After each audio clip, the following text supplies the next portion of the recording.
Y bueno, comenzamos. El mundo está cambiando, como lo hemos experimentado en primera persona todas estas semanas. El mundo está experimentando cambios nunca jamás antes vistos o no de esta manera. Y el real estate y las inversiones también están cambiando con él. Si bien el real estate y las inversiones ya se venían presionadas desde antes por cambios como lo son el cambio en los conceptos de retail, el comercio electrónico, la demanda y el requerimiento que ciertos grupos están teniendo de, por ejemplo, en vivienda o espacios de trabajo por parte de los millennials, ahora la generación 2020, que es la que empieza a venir con nuevos requerimientos, con nuevas expectativas. Ahora más que nunca, el real estate y las inversiones se ven presionadas de diversas maneras. El crecimiento del trabajo online, toda esta reflexión que viene dándose de si va a haber más home office por parte de las empresas, el tema de distanciamiento, los espacios, etcétera. Ante todo este panorama, los inversionistas y las familias, pues nos vemos ante una disyuntiva de hacer una reflexión más profunda, de hacer esas preguntas fuertes que no nos habíamos hecho antes. ¿Qué se debe hacer? ¿Qué tenemos que esperar? ¿Tenemos que considerar nuevas variables? ¿Qué variables debemos considerar? Y sobre todo, les pongo un dato: en Latinoamérica tradicionalmente un elemento muy importante en la toma de decisión de con quién se invierte, y esto lo hemos escuchado mucho de nuestros clientes en Creer, es con qué grupos tengo la confianza, los conozco bien para poder invertir. Las familias tradicionalmente, hay más de 110,000 family offices a nivel mundial conocidos, de los cuales 76% invierten en real estate. Y de los portafolios, el promedio es de 16% de sus portafolios lo invierten en cuestiones inmobiliarias. Este porcentaje ha venido subiendo radicalmente en los últimos años. En los últimos 3 años se habla que ha pasado de un 13 a un 16%. Entonces vemos que la tendencia de los family offices, y nosotros lo hemos visto también con familias con las que trabajamos, ha venido creciendo. ¿Qué va a pasar ahora? No se sabe, pero son del tipo de preguntas que hay que responder. Y también en el proceso de investigación seguramente va a cambiar. Todo indica que ahora los procesos de análisis de las nuevas inversiones, de las nuevas oportunidades, se tendrán que hacer un poco más como francotirador. Si bien en el pasado a veces se hacían más como vaquero y con un revólver disparando desde la cintura, hoy se piensa que los procesos tendrán que ser más como un francotirador, con armas más especializadas, con información más precisa. Y es ahí donde empezamos y conectamos con nuestra sesión el día de hoy, debido a que hoy veremos 2 elementos clave para inversionistas y para familias. Uno es el contexto de México, de la economía, y segundo, la presentación de un grupo que además con el que tenemos muy buena amistad y una muy buena alianza, que se distingue precisamente por análisis de estadísticas, conocimiento de tendencias y sobre todo un gran conocimiento de los ciclos de mercado inmobiliarios. Entonces, bienvenidos todos. Arrancamos la primera presentación. Bueno, les comento que se van a hacer, se reciben preguntas a través del chat y se responderán al final de las 2 presentaciones. Por otro lado, las presentaciones que se exponen ahora se les van a mandar las 2 por correo. Y también les comento que la conferencia está grabada y se pondrá a disposición de los que no la hayan podido ver a través de un link que también se les hará llegar. Bienvenidos todos. La primera presentación, Ernesto, bienvenido. Ernesto es director de Bursamétrica, muchos ya lo conocen porque es muy conocido en medios. Ernesto, adelante, bienvenido. Muchas gracias. Muy buenos días a todos. Bueno, tengo deshabilitada la función de compartir la pantalla. No sé si por ahí Romina nos puede habilitar esa Enseguida lo paso, denme un segundo.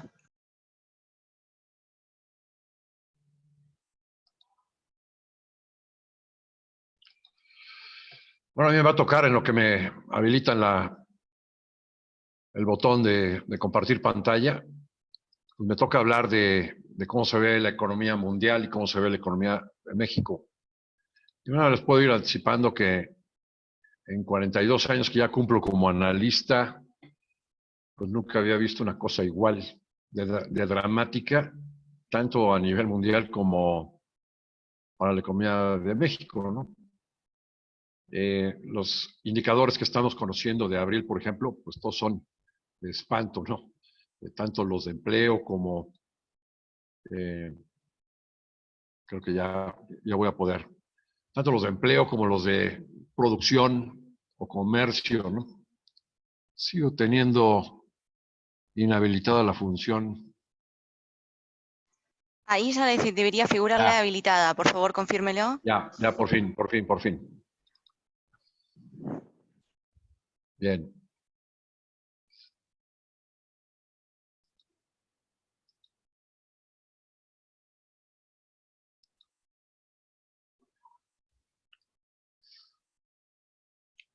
Ahí la ven, Gustavo.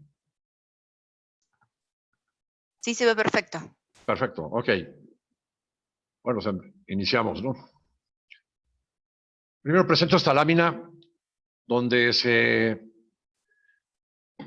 da en unos bullets cómo se veía la economía global hace unos cuantos meses.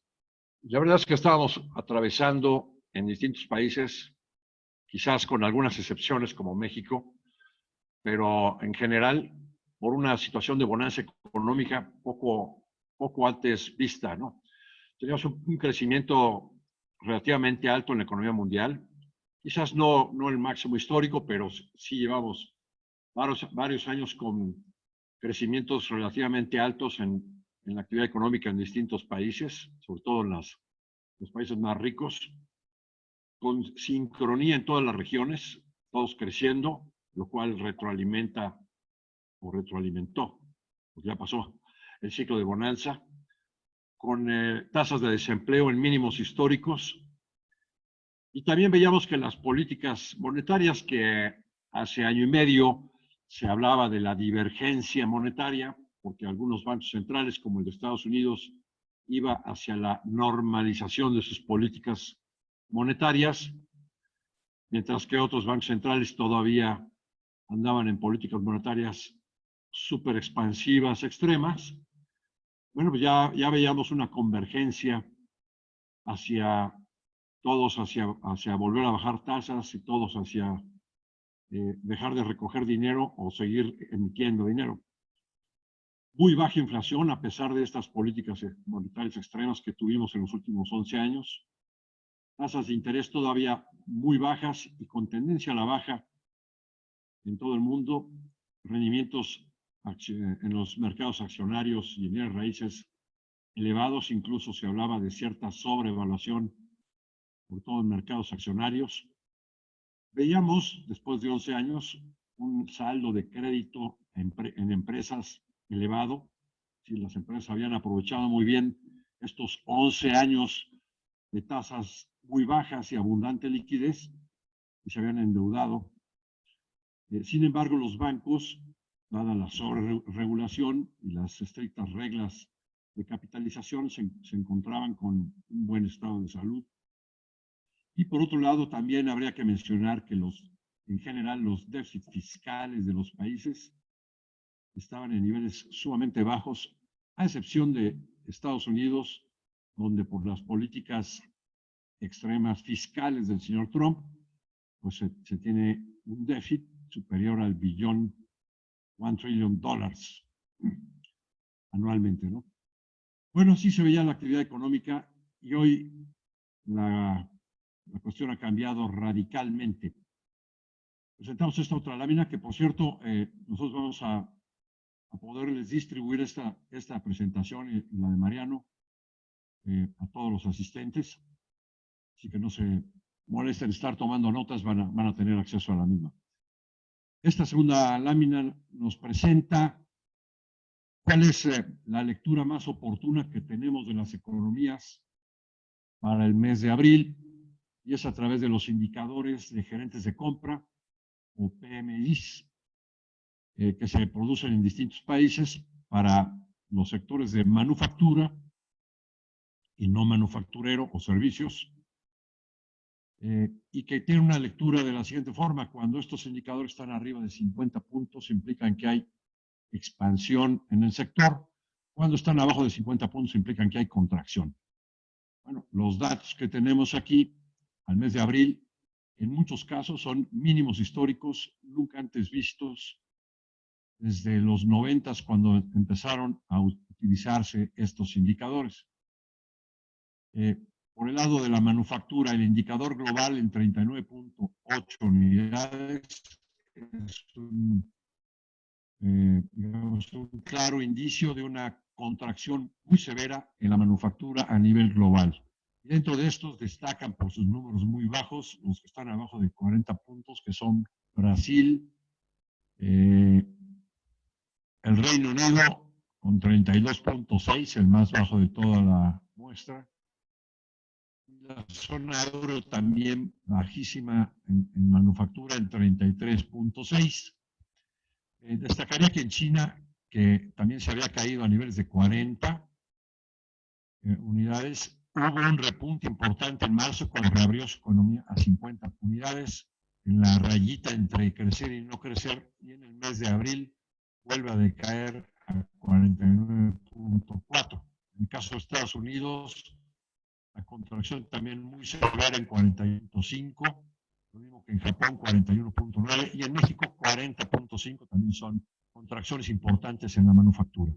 Del lado de los servicios o los mercados internos para cada país, tenemos lo siguiente: el PMI de servicios a nivel global en 24 unidades. Nunca me hubiera imaginado ver este tipo de indicadores abajo de 30 puntos, pero tenemos aquí varios países con estos indicadores de contracción extrema en los mercados internos, dado que todavía en marzo y en abril pues hubo varios países que cerraron sus mercados, ¿no? Sus mercados internos. Entonces tenemos el indicador global en 24 unidades, Brasil en 27, China con una recuperación importante, pero todavía abajo de 50 puntos en 44 unidades. Estados Unidos de 52.5, que es zona de expansión, arriba de 50, se cae a 41.8. El caso de Japón, 21.5 unidades, una contracción severa, ¿no? El caso de México, 35.5, Reino Unido y zona euro, donde las restricciones fueron generalizadas y muy drásticas, tenemos niveles de 13 y 12 unidades. Eso nos da una idea del golpe tan severo que estamos viendo en la parálisis comercial que se ha dado en distintos países. Pasamos a la siguiente lámina, nada más para comentar algunos de los indicadores que han estado saliendo, aparte de estos PMIs. Tenemos el caso de Estados Unidos, el índice de indicadores líderes cayendo en abril un 4%, el inicio de construcción de casas se cae nada más 30%, los permisos de construcción en abril 20% abajo, datos de manufactura oportunos de Filadelfia para el mes de mayo, una contracción a 43 unidades, entonces es de nuevo una caída adicional en mayo en relación a la caída que ya se tenía en abril. Lo mismo del lado inmobiliario, venta de casas usadas, una contracción del 17.8%. Esta semana hemos tenido otros indicadores. Mañana, pasado mañana jueves, vamos a tener la revisión del dato del PIB. Estamos estimando en un semestre en Estados Unidos debe de haber ocurrido una contracción del PIB de aproximadamente 4.8% anualizado. Paso a la siguiente lámina para ver algunos indicadores de la economía de México. Uno de los primeros que comentamos. Ernesto, perdón que te interrumpa, Ernesto.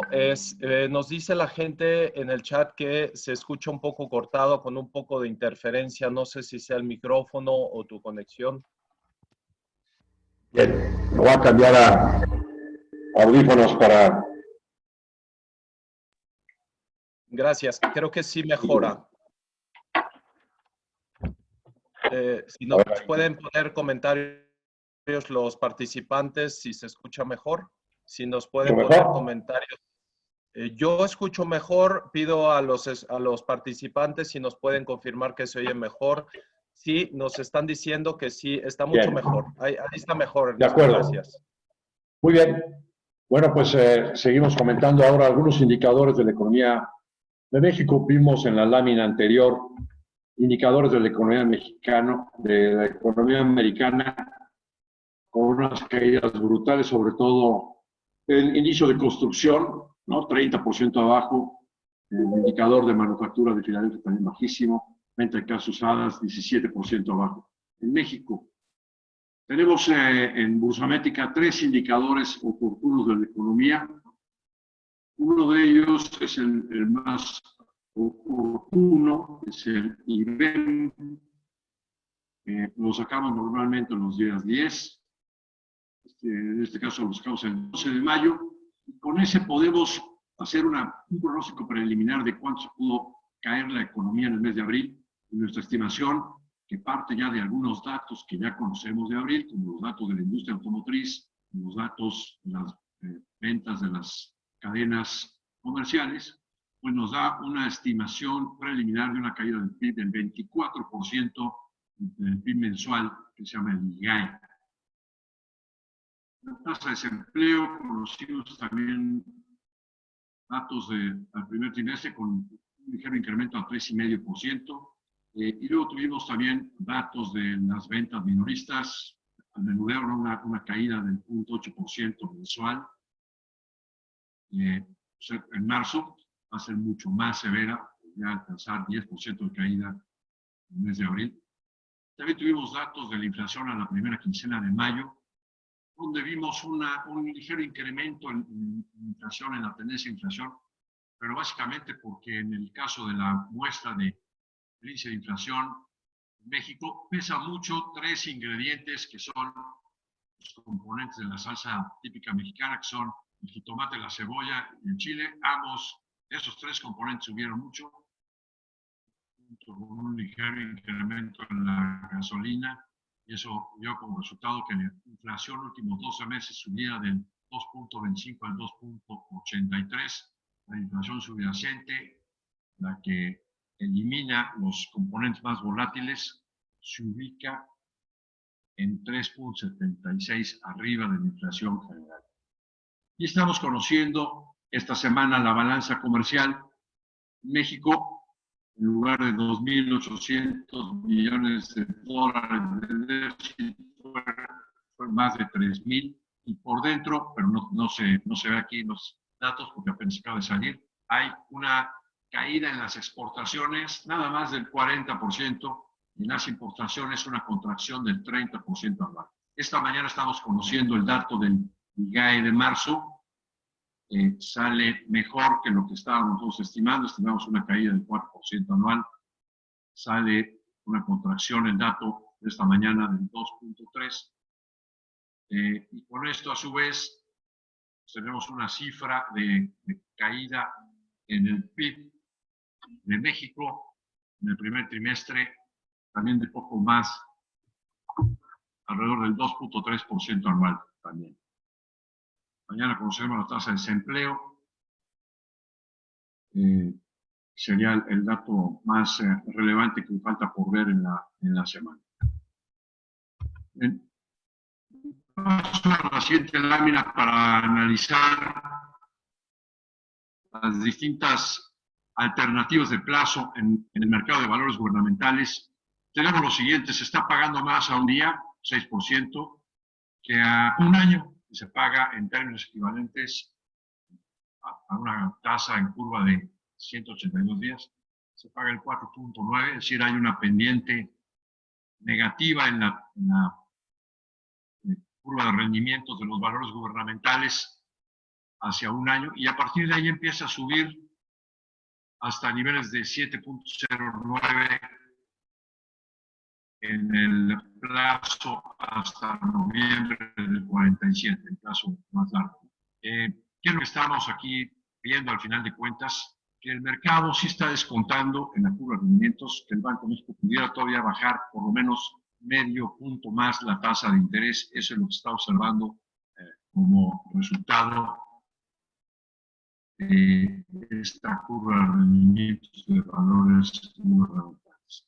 Banco de México llega a bajar aún más su tasa de interés. Bien, ahora, la pandemia a nivel global no se está dando, digamos, como un problema único en el mundo, sino que tenemos una conjetura de varios problemas adicionales. Por un lado, la guerra comercial que el presidente Trump ha emprendido contra todo el mundo, pero que particularmente pues se ha concentrado en la guerra comercial con China, que actualmente está en una fase todavía de bastante incertidumbre. Por una parte, acordaron hace unas semanas, ¿no?, entrar en una fase 1 de desgravación de aranceles, pero por otro lado hay situaciones de uno u otro bando que van subiendo de tono. Hace unos días, por ejemplo, China anunció la creación de un criptoyuan, ¿no?, de una moneda del yuan como criptomoneda para facilitar las transacciones, y pues también con la idea de hacer su comercio cada vez más en yuanes y olvidarse en dólar, tratando de imponer su moneda en el comercio mundial. Mientras que ayer, por ejemplo, Estados Unidos el fin de semana decidió incluir a 33 empresas más chinas, todas ellas en la lista negra. Hay un total ya casi de como para 50 empresas en esa lista negra. Ernesto, perdón que te interrumpa, Ernesto, perdón que interrumpa. Nos están comentando que se oye con interferencia, aunque se oye un poco más, con más volumen, pero no sé si hay algo que puedas hacer ahí con tus audífonos. Si no, ya no podemos hacer nosotros. Ahí se oye muy bien. Ahí se oye muy bien. Algo hiciste, se oyó mejor. Ah, claro, quizás había un falso contacto. Yo creo. Bien. Gracias. Bien, estaba comentando que la guerra comercial entre Estados Unidos y China pues ha vuelto a subir de intensidad, y que recientemente Estados Unidos ha incluido a 33 empresas chinas más en una lista negra, donde pues, se tienen restricciones comerciales para operar con estas empresas, y el Senado a su vez está emitiendo una moción para deslistarlas de los mercados bursátiles. Y del otro lado, pues China ha anunciado la creación de un criptoyuan y está tratando de imponer su moneda en las transacciones comerciales con China. Es decir, estamos pasando de la fase de una guerra comercial a una guerra financiera de parte de ambas potencias, y esto no ayuda a que el comercio se desarrolle y que haya una sana recuperación de la economía mundial, sino al contrario, ¿no? Perjudica y hace más incierta la recuperación. Por otro lado, en el Reino Unido pues, se tiene una contracción de la actividad económica porque esta pandemia nos agarra además dentro del periodo de transición que termina el 31 de diciembre de este año, para que el Reino Unido salga totalmente de la Unión Europea, y sigue latente la posibilidad de que tanto en Escocia como en Irlanda se hagan referéndums tratando de independizarse del Reino Unido, para lo cual después tendríamos que denominarlo el Reino Desunido, ¿no? Digamos, una de las naciones que también agarraron mal parada en esta circunstancia de la pandemia del COVID-19.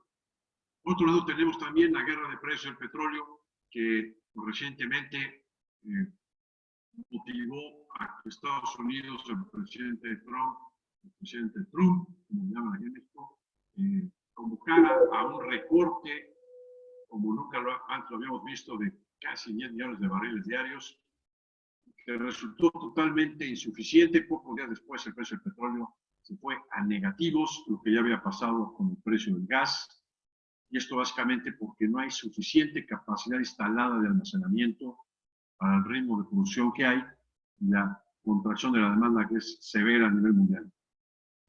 Por lo tanto, la semana pasada todavía escuchamos por parte de Arabia Saudita y de Kuwait un anuncio de recortes adicionales en la oferta de petróleo diaria de 1.8 millones de barriles diarios. Con esto, el mercado ya ha tendido a estabilizarse un poco. Y bueno, después tenemos la estadística del COVID. Al día de hoy tenemos 5.4 millones de casos confirmados a nivel global en más de 200 países, con cerca de 350,000 decesos. En primer lugar está Estados Unidos, en segundo lugar el Reino Unido, y se andan peleando tercero, cuarto y quinto lugar España, Italia, como los países que tienen también más decesos. Y bueno, pues al final de cuentas lo que ha sucedido con esta pandemia es que ha habido una interrupción severa en las cadenas de producción, principalmente en la industria eléctrica, en la automotriz, en la de bienes de capital, en electrodomésticos.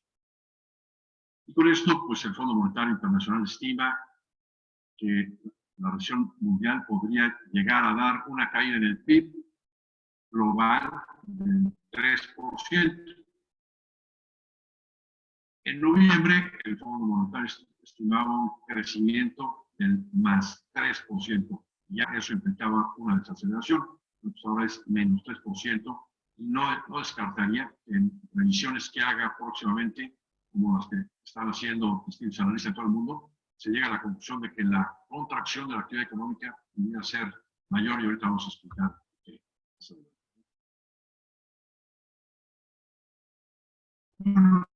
Adicionalmente hay un conflicto entre Estados Unidos e Irán, que ahorita pues, está en pausa. Por otro lado, pues no se nos debe olvidar que estamos en elecciones presidenciales, en el año de elecciones presidenciales.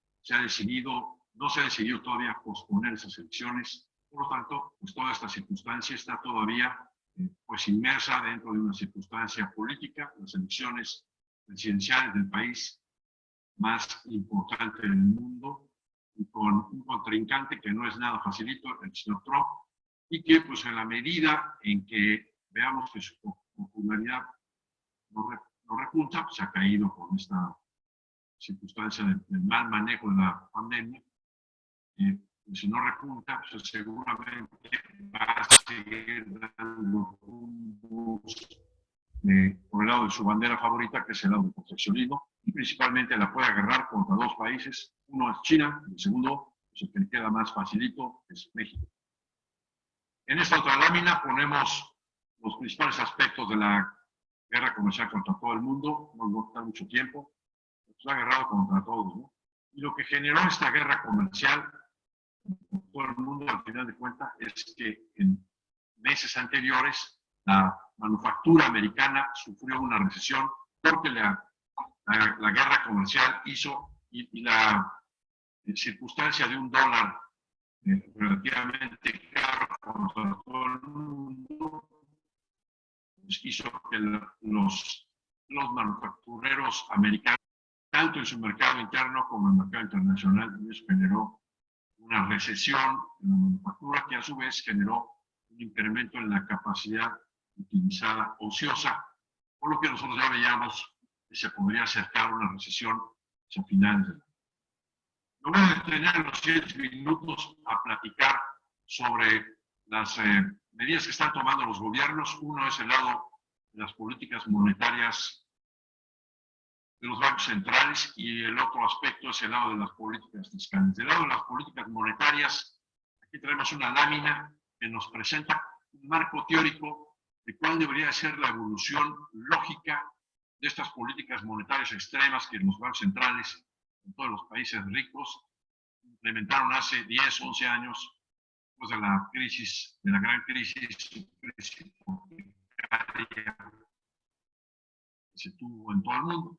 La primera fase es mandar las tasas de referencia de los bancos centrales que se fijan por decreto. Los comités de política monetaria, los bancos centrales determinan en qué nivel se ponen esas tasas. Las llevaron a mínimos históricos o incluso algunos bancos se atrevieron a rebasar la barrera de cero y las llevaron a negativos. En segundo lugar, pues se crean programas de creación de dinero a través de compras que hacen los bancos centrales de bonos soberanos. Esa es la fase 1. La fase 2 es, se empiezan a reducir los programas de creación de dinero de una forma muy gradual. Esto lo vimos claramente en la Reserva Federal hace algunos años. Y se hacen al mismo tiempo anuncios explícitos de que las tasas de interés se van a mantener en los mínimos históricos en los que se encuentran por mucho tiempo más, por mucho tiempo más, además indefinido, para no generar choques en los o volatilidad en los mercados. La tercera fase se inicia cuando se da un ligero incremento y gradual en la tasa de referencia. Ya no nada más se empieza a bajar la válvula de la creación de dinero, sino que se empieza a incrementar muy gradualmente la tasa de interés de referencia. Y se inicia una ligera también y gradual contracción de la oferta monetaria, es decir, el Banco Central en cuestión empieza a recoger poco a poco el dinero que fue creando en las fases anteriores. La cuarta fase, pero ya la verdad ya no la vimos, teóricamente pues debería de haber un momento en el que se detiene el incremento de la tasa hasta que se considera que la tasa ha llegado a una zona neutral, donde implica que el Banco Central ni está ayudando a la economía a que crezca artificialmente, ni le está frenando, pero continúa la contracción gradual de la oferta monetaria.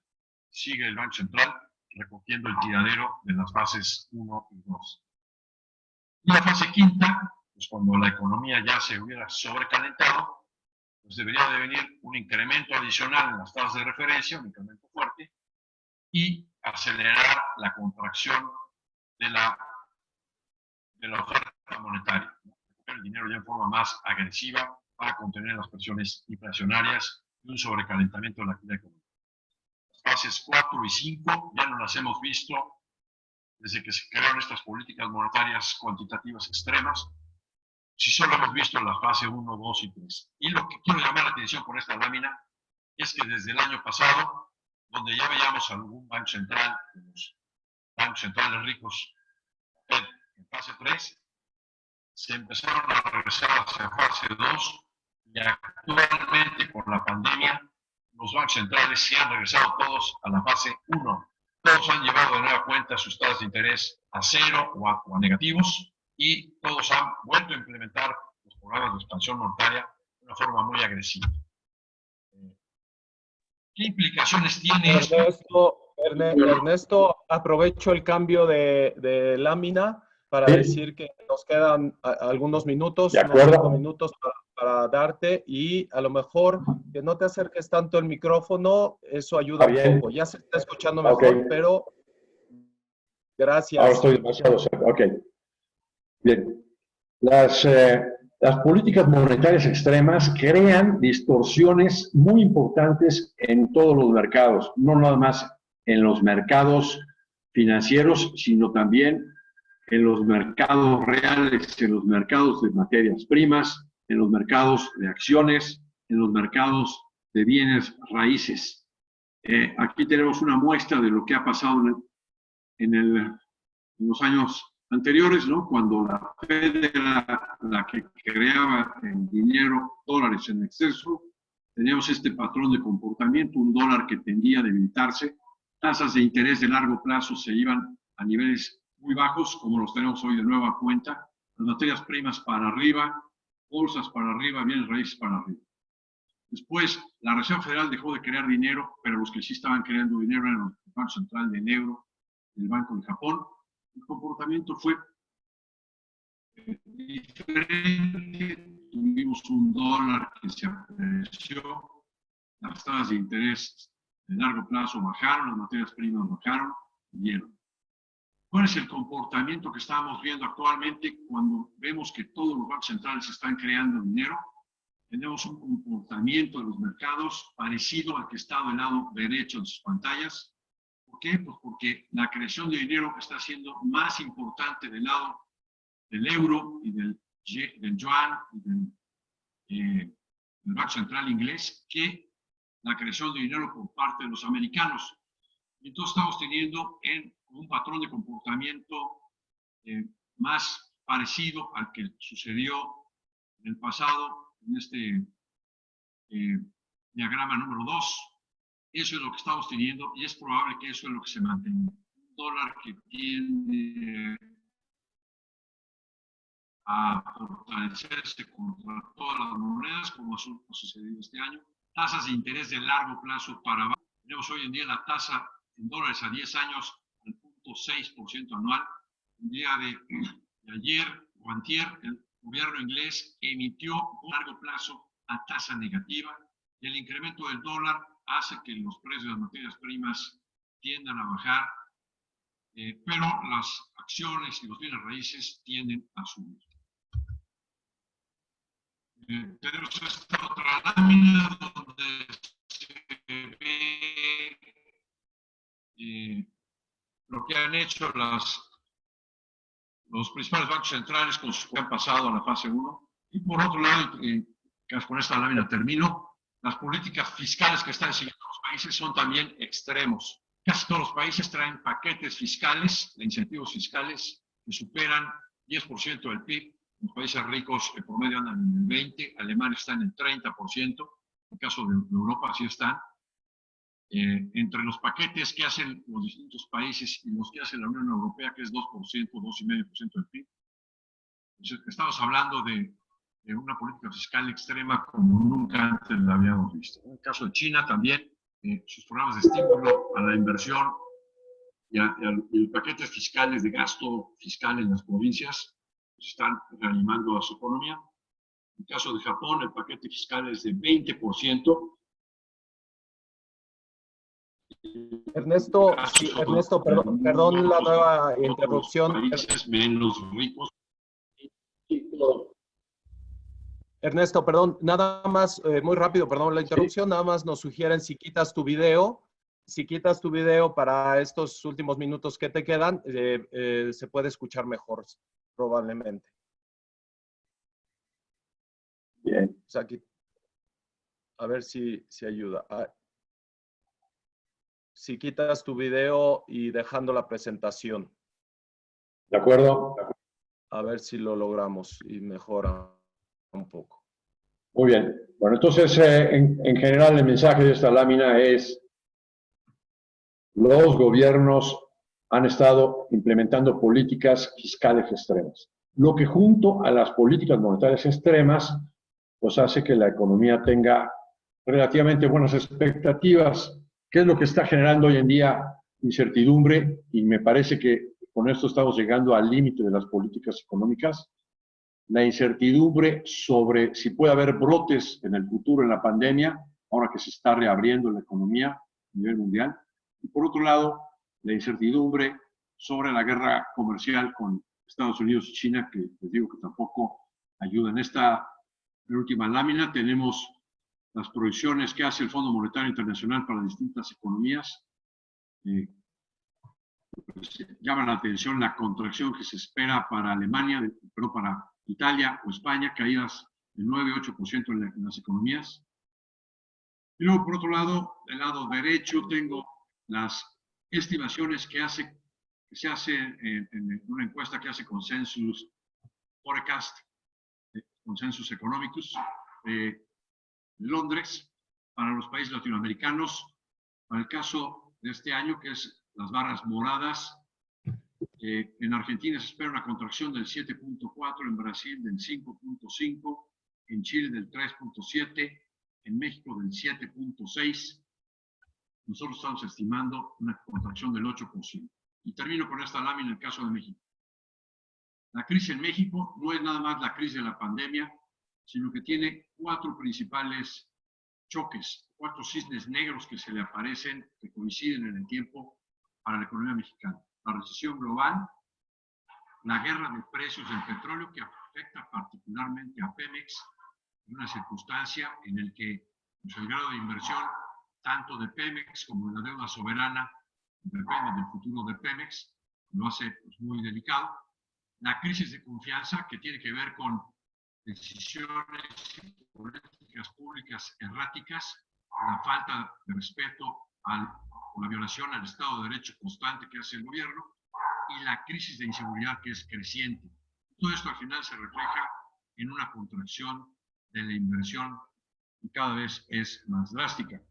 Y por último, las medidas de contingencia social, ya por la pandemia en México, que han hecho un choque generalizado de oferta inducido por las mismas medidas, ¿no? Entonces, estos cuatro factores, como cuatro jinetes del apocalipsis, le están pegando a la actividad económica. Y pues la desgracia es que tenemos una política monetaria que sí está tratando de hacer su tarea, pero muy restringida por la amenaza de una pérdida de la calificación del grado de inversión de la deuda soberana y una política fiscal que está totalmente ausente. Y pues esto hace que la perspectiva de la economía para el año entrante sea todavía pues, muy limitada, dado que la mayoría de los analistas estamos coincidiendo en que esta recesión en México pues, va a durar varios trimestres por esa ausencia de una política fiscal contracíclica. Por mi parte, con eso terminaría mi presentación. Muchas gracias. Muchísimas gracias, Ernesto. Y con esto, pues entonces pasamos, ahí ya tenemos en el video a Mariano, a quien presento con muchísimo gusto, buen amigo. Mariano es director general de IMSA y, bueno, pues organizadores de este evento. Inmobiliaria también ha sido promotor de este evento. Así que sin más, Mariano, bienvenido y adelante con tu presentación. Ya la estamos viendo en pantalla. Fantástico. ¿Qué tal? Buenos días a todos. Bienvenidos. Muchas gracias, Ernesto, por tu presentación. Excelente. La verdad que nos diste un panorama muy bueno a nivel global y México. Muchas gracias, Gustavo, por acompañarnos. Como siempre, un placer compartir este webinario. Desde IMSA hace varios años que acompañamos a inversores con conferencias y desde hace un par de meses con webinarios, compartiendo nuestra visión de los mercados para que nos ayuden a tomar mejores decisiones a la hora de decidir invertir en el sector inmobiliario.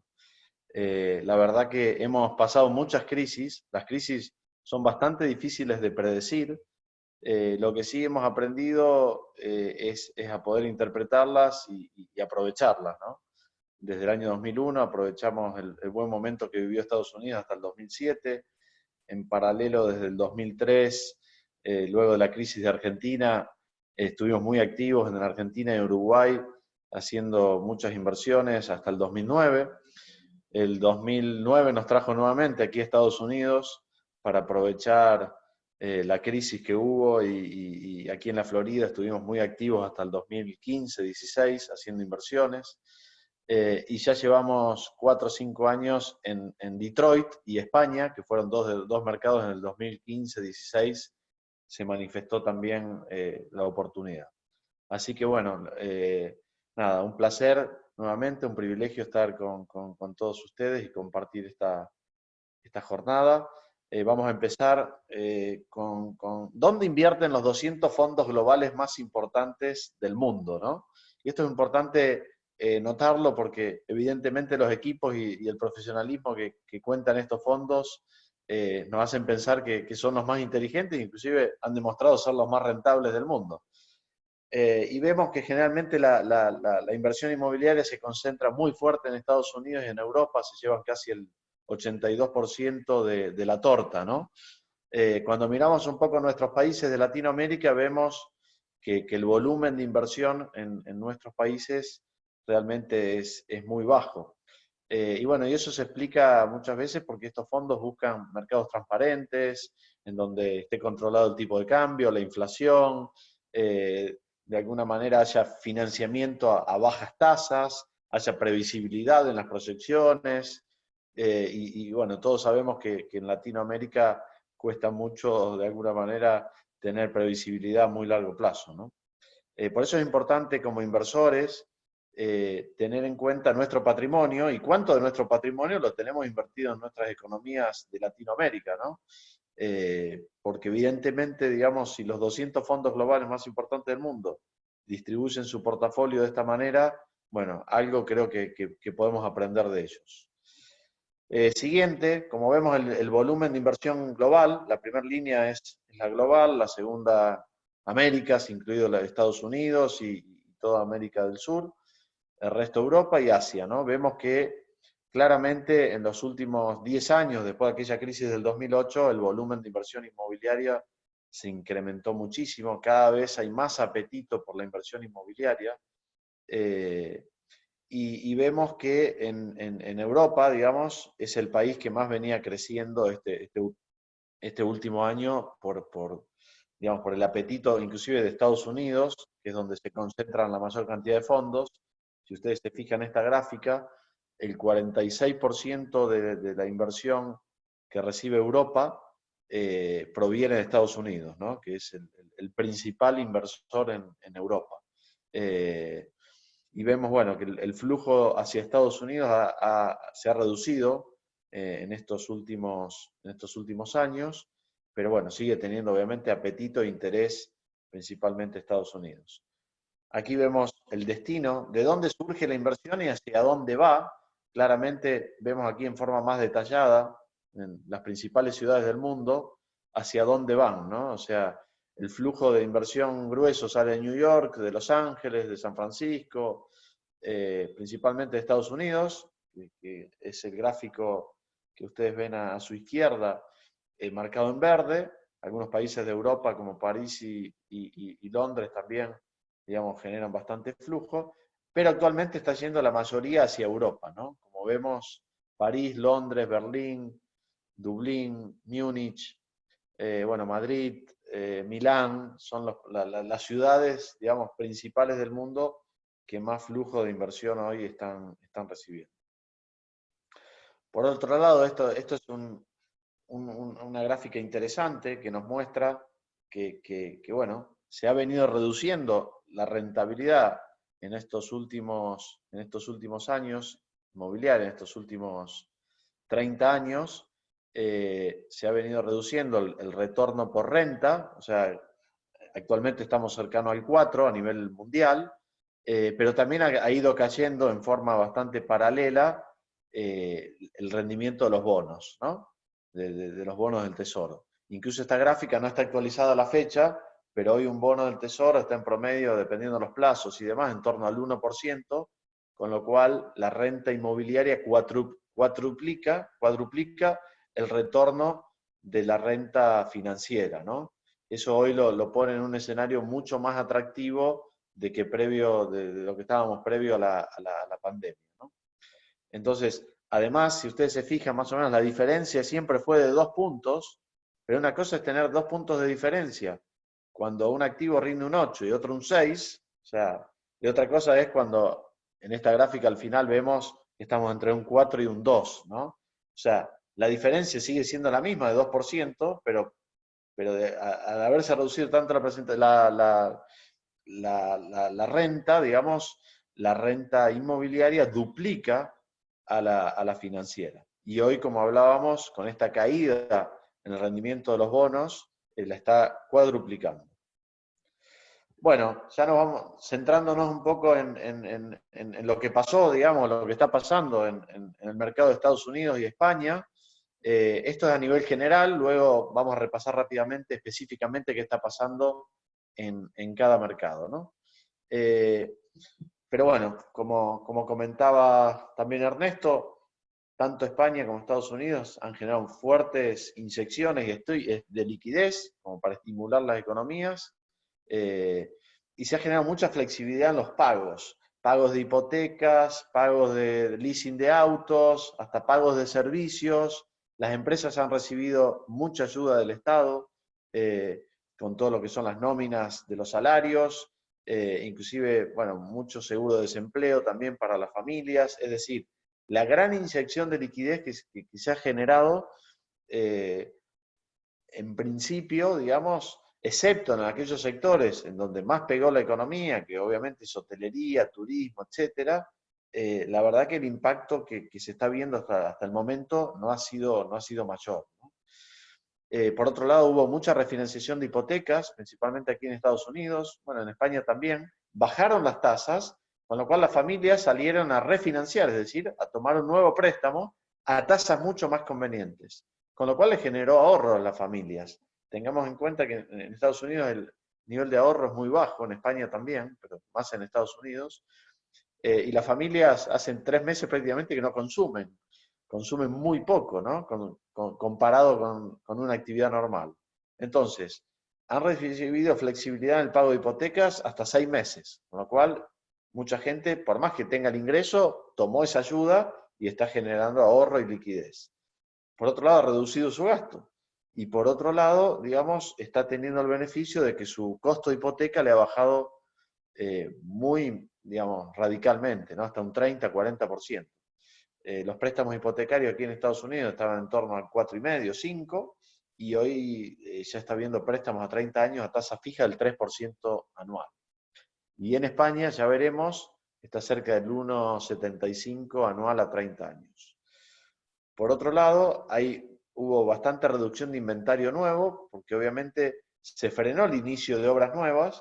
Nosotros pensamos que hasta finales de año o el próximo año, en ambos mercados, hasta que no se termine de acomodar esto, no se van a iniciar obras nuevas. Con lo cual prácticamente vamos a tener un año sin creación de nuevo inventario. Eso es importante y ayuda obviamente a aquel inventario que estaba en construcción que aún no se había vendido. Por otro lado, los bancos también empiezan a estar un poco más exigentes con los desarrolladores en cuanto a volúmenes de ventas y demás para otorgarle los préstamos inmobiliarios. Vimos obviamente un aumento en la morosidad de ingresos por alquileres, principalmente en retail, menos en oficinas y en viviendas. Los valores de rentas, la verdad que siguen estables, digamos, principalmente los valores de renta residencial prácticamente no han sufrido ninguna variación, pero sí en la parte comercial y oficinas ha habido ayudas que no alteran generalmente el valor de renta, pero sí, de alguna manera, ha habido ayudas para flexibilizar la forma de pago y darle algunos meses de gracia y demás. Por otro lado, hay una importante liquidez para invertir de los grandes fondos de pensión que ven que la renta financiera ha bajado muchísimo y hoy buscan refugiarse en lo que es real estate. Y estamos también ante un escenario de bajo nivel de stock. Ahora, para enfocarnos más precisamente en España, bueno, la verdad que el euro tuvo una caída respecto al dólar, estaba cerca de 1,17, 1,16, 1,15 y bajó en torno a un 8-9%, lo cual lo pone en un escenario más atractivo de cara a la inversión, digamos, para aquellos que tenemos de moneda de referencia aquí en América el dólar, ¿no? Por otro lado, el Euribor, que es la tasa de interés de referencia en Europa, sigue siendo negativa. Tasa de préstamos hipotecarios, como hablábamos, estamos en torno al 1,75%. Con respecto a otras crisis, hay un bajo nivel de endeudamiento de empresas y de personas, o sea, nada que ver con el nivel de endeudamiento que tenía España en el año 2008, ¿no? Respecto a empresas y personas. Si bien el país tiene una tasa de endeudamiento alta, pero afortunadamente las empresas y las personas reciben mucho mejor esta crisis que en el 2008. Y por otro lado, el otro atractivo de España es que tienen todavía en stock de la crisis los bancos 150 billones de inventario. Con lo cual, esto de alguna manera, hay mucha presión del Banco Central Europeo a que este stock se vaya reduciendo y a las entidades financieras que terminen de limpiar sus balances.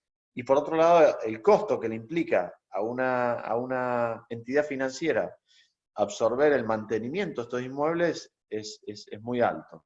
Con lo cual, digamos, hay mucha vocación de los bancos de terminar de liberar este inventario y obviamente ante este escenario, como inversores, tenemos mucha más oportunidad de comprar con fuertes descuentos. España venía de 4 años fuertes de recuperación, con lo cual los bancos lo sabían y se habían puesto ya bastante duros, y esto obviamente permite volver a flexibilizar y a lograr importantes descuentos. Entonces, ¿qué se espera, ya yendo más al sector preciso de cada tipo de inmueble? ¿Qué se espera en el corto plazo, llamemos 6-12 meses, una recuperación del volumen de viviendas en España. Y en el mediano plazo, llamémoslo 18 o 24 meses, una recuperación de lo que es oficinas y retail. Obviamente hay un cambio, este cambio de hábito, hay que ver cómo evoluciona y qué de todo este cambio de hábito que tuvimos que soportar en esta pandemia, que fue coyuntural, se transforma en estructural, ¿no? Por eso es importante ver la evolución de oficinas, retail. En oficinas, por ejemplo, se está hablando que va a ser necesario mayor espacio, digamos, y distanciamiento entre las personas, con lo cual podría llegar a incrementar hasta un 50% el espacio de oficinas, la capacidad de uso de oficinas, por este distanciamiento que se va a exigir, que en principio eran 7 metros, por ejemplo, en España, estaría pasando a 11 o 12. Pero por otro lado, tenemos que ver cómo, digamos, se reinstala este tema del home office y ver en qué porcentaje queda instalado permanentemente, ¿no? Con lo cual se habla que el sector oficinas podría tener ahí una compensación entre el home office y el mayor distanciamiento y menor densidad dentro del espacio de trabajo. Retail, bueno, en España, la verdad que España es un país de mucha calle, digamos, la gente le gusta caminar, sigue habiendo muchas tiendas de cercanía, muchísimas.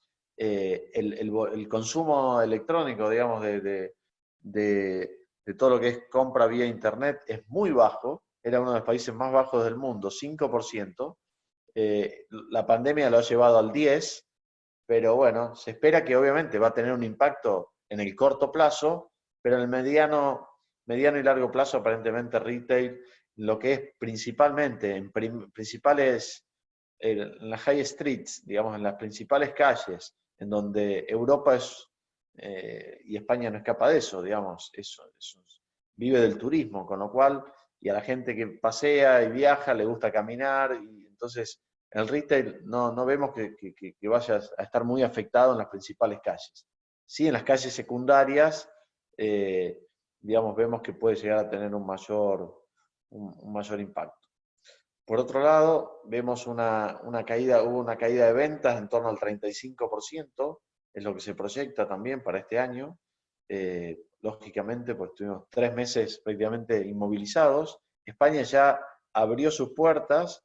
Madrid, que era la única ciudad, Madrid y Barcelona, que no habían entrado en fase 1 todavía, ya ingresaron en fase 1 esta semana, con lo cual, bueno, la verdad que fue un alivio, y también el presidente anunció que a partir del 1 de julio permite nuevamente que ingresen turismo a España, ¿no? Con lo cual fue una gran noticia, esto fue anunciado este sábado. Fue una gran noticia para todo el sector de turismo, que es la fuente principal de ingreso de España. Tiene el 13% del PBI, ¿no? Con lo cual, inclusive inicialmente se hablaba de hacer una cuarentena para aquellos que lleguen al país los primeros 14 días, pero bueno, eso quedó liberado también, con lo cual a partir de julio, para España es muy importante, porque julio inicia la temporada de verano, de julio a agosto, septiembre son los 3 meses más fuertes, con lo cual, bueno, será un regreso parcial del turismo, pero bueno, al fin podrá haber turismo este año en España, ¿no?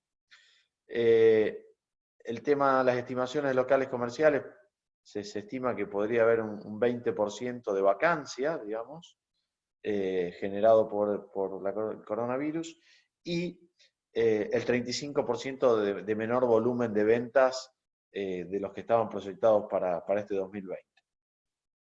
Y por último, un dato importante de cómo venía España, que en el primer trimestre, aún habiendo afectado los últimos 15 días, que son los más fuertes del trimestre generalmente, porque todo el mundo se acelera a escriturar antes de finales de cada trimestre, ya hubo un volumen de inversión de 3.200 millones, que fue un 35% mayor al del 2019. Esto quiere decir que España seguía siendo, digamos, uno de los países de Europa, o el principal país de Europa con mayor crecimiento de la inversión. O sea que el apetito por España era muy, muy alto. Estados Unidos, bueno, como ya hablamos, baja de tasa de interés, fuerte baja del retorno de los bonos del Tesoro, que son, la verdad, que son un índice que todo el mundo sigue. A diferencia de España, no hay stock de activos en distrés, o sea, ya la crisis aquí del 2008 se ha ido recuperando mucho más rápido que en España, ya veremos algunos gráficos, pero, digamos, prácticamente no hay distrés en los bancos, y con toda esta flexibilidad que hubo y demás, y que ya estamos empezando a ver la luz al final del camino, evidentemente esta crisis que hubo no generaría gran volumen, puede haber algún volumen puntual, digamos, de activos, ejecuciones hipotecarias, que es lo que llamamos distrés, pero en principio, digamos, Estados Unidos saldría ileso del tema de ejecuciones hipotecarias como en otras crisis, ¿no? Por lo menos en el corto o mediano plazo.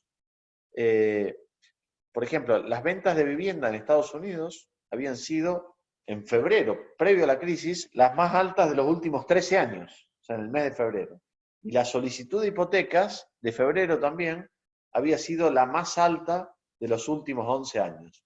Con lo cual, previo a la crisis nos encontrábamos con un mercado muy fuerte, muy consolidado, con muy bajo inventario inclusive, y ya empezamos a ver que la primera quincena de mayo, la demanda en los websites, en los portales de vivienda, está siendo un 11% superior a previo a la crisis. O sea, la gente está volviendo con muchas ganas de comprar, evidentemente por esto de la reducción de tasas que hubo, ¿no? Con lo cual, inclusive hay algún informe que vi también, que los valores inclusive habían ya subido en el mes de mayo. Bueno, aquí lo tenemos. El número de viviendas a la venta bajó un 8,3 respecto al 2019, o sea, hubo una reducción de inventario. La demanda, como decíamos, de vivienda subió, digamos, en mayo. Digamos, hay inexistencia, como veíamos, de hipotecas de alto riesgo. O sea, si la crisis no se prolonga, como todos esperamos, y no hay un rebrote, no habría ejecuciones hipotecarias, que es lo que hablábamos antes. El valor promedio de una casa nueva en marzo fue un 3,5% más que en marzo del 2019. O sea, hubo un incremento en el mercado, ¿no?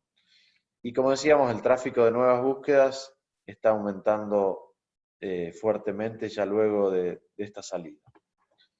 Entonces, como resumen, nos encontramos ante una falla de mercado, como se le llama técnicamente, en la cual se produce un desequilibrio entre la oferta y la demanda, es decir, una crisis, eso es lo que genera, pasa de haber un mercado eficiente a haber un desequilibrio, y ese desequilibrio obviamente hace que la oferta y la demanda en algún punto no se encuentren y tengamos un tema de precio, ¿no? En el corto plazo, una oportunidad para aprovechar precios diferentes a los que podíamos tener justamente por este desequilibrio, ¿no? Que es diferente a una diferencia entre, digamos, o sea, no tiene nada que ver con el valor, ¿no? O sea, la diferencia entre precio y valor, que el valor está dado por los fundamentos, el costo de la tierra, el costo de construcción, los flujos que genera ese inmueble, etcétera, etcétera, que esos siguen siendo los que eran, pero sí nos encontramos frente a una diferencia en el precio, ¿no? Entonces, son momentos que nos brindan oportunidad para lograr inversiones que serán lógicamente más rentables. Como para hacer un resumen del impacto por sector, esto a nivel general, vemos que obviamente hotelería, retail, coworking, terrenos para hacer nuevos proyectos, y la segunda residencia, es decir, la residencia de turismo, principalmente, es la más castigada, la que más vamos a ver oportunidades y posibilidades de comprar con mayores descuentos. Respecto a lo que es obra nueva, por un tema de que no se va a iniciar obra nueva, y el inventario que hay es el que se venía construyendo desde el año pasado, principios de año. La vivienda usada, que en general, tanto en España como Estados Unidos, había un volumen de inventario bastante bajo relacionado con la historia. Y las oficinas, bueno, las oficinas, un signo de pregunta, por lo que hablábamos, va a depender de este reacomodo entre el espacio mayor que necesito y, por otro lado, el tema de el home office, ¿no? Y por último, el que tuvo impacto positivo, digamos, es la logística, porque, nada, hemos visto el consumo, digamos, de compra online el incremento fue increíble y eso obviamente genera muchísimo más demanda de espacios logísticos y puede haber una sustitución de mucho espacio retail, por ejemplo, acá en Estados Unidos, de las grandes tiendas. Eso sí se habla como un dato, una tendencia fuerte, que puede haber un cierre hasta un 30% de las grandes tiendas en Estados Unidos y obviamente eso se lo va a llevar la venta online y principalmente todo lo que tiene que ver con logística, ¿no? Entonces, ¿dónde vemos una ventana de oportunidad? Vemos una ventana de oportunidad porque estamos ante un contexto de tasas hipotecarias que son las más bajas de la historia. O sea, obviamente eso genera, por un lado, para el usuario final, mayor acceso a la compra, los que no podían acceder, acceso a acceder a una mejor vivienda de la que podían acceder antes, y por último, para el inversor, que generalmente todos los grandes fondos se apalancan, es decir, toman deuda cuando compran edificios y demás, el rendimiento se eleva, porque si el rendimiento por renta sigue siendo prácticamente el mismo, pero tu costo de deuda baja drásticamente, tu rendimiento como fondo va a ser mucho más alto. Entonces, la verdad que eso genera una ventana de oportunidad y puede generar también un repunte en los precios, habiéndose, digamos, absorbido este exceso de oferta que se pudo haber generado en estos meses, ¿no? Oportunidades puntuales, entonces, en el corto plazo, para entrar con fuertes descuentos, tanto en España como en USA, más en España que en USA, porque como hablábamos, no va a haber gran cantidad, ya no había volúmenes en los bancos, ni tampoco esto vemos que vaya a generar, y si lo generase, que lo vemos difícil, lleva bastantes años para que los bancos puedan ejecutar, adjudicarse los activos y volver a tener activos para vender a fondos, ¿no? Por otro lado, vemos una sustitución de la inversión financiera, aquellos inversores, grandes fondos que están muy líquidos, fondos de pensión, etcétera, vemos que va a haber una reconfiguración de los portafolios en donde van a empezar de alguna manera a darle más participación al real estate por un tema de retornos y por un tema de confianza, ¿no? Que bueno, al final el ladrillo está allí y nadie se lo puede llevar.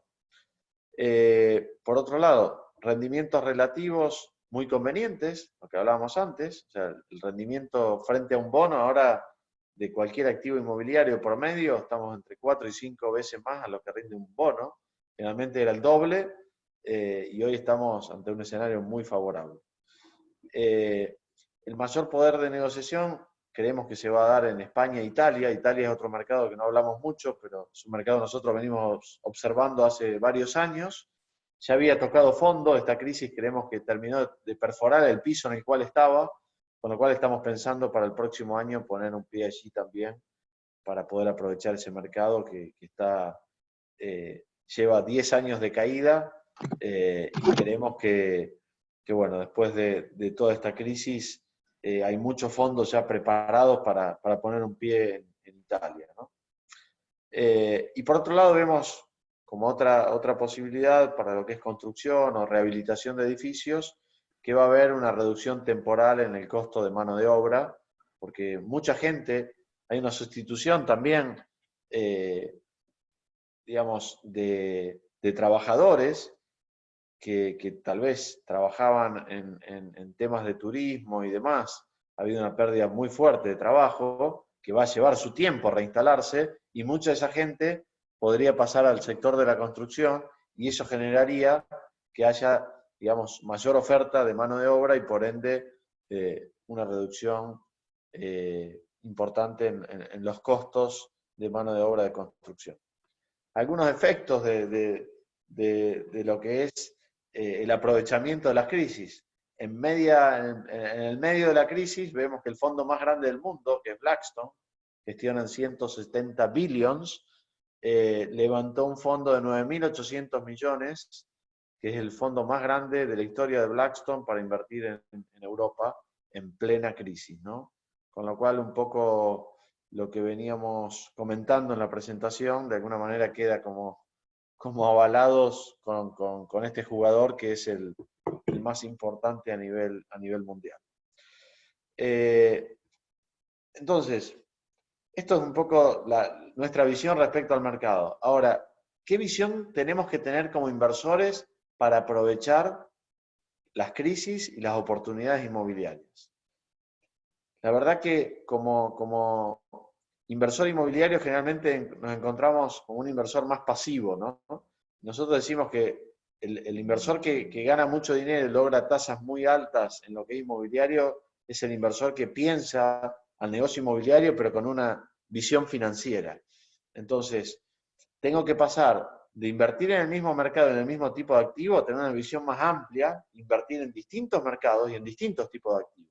Evaluar todos los segmentos y aprovechar aquellos que me brindan la mejor oportunidad. O sea, es una, digamos, la inversión generalmente está considerada inmobiliaria, es cuando yo compro un inmueble. Pero la inversión implica estar permanentemente revisando mercados y revisando mi portafolio y diciendo, ¿compro más de lo que tengo en el mercado o vendo? ¿O mantengo? O sea, pero nos lleva a un análisis permanente de decir, ¿compro más, mantengo o vendo? Y si vendo, ¿a dónde compro? O sea, esa es la gimnasia que tienen los grandes fondos de inversión, que obviamente son los que mayor retorno logran, ¿no?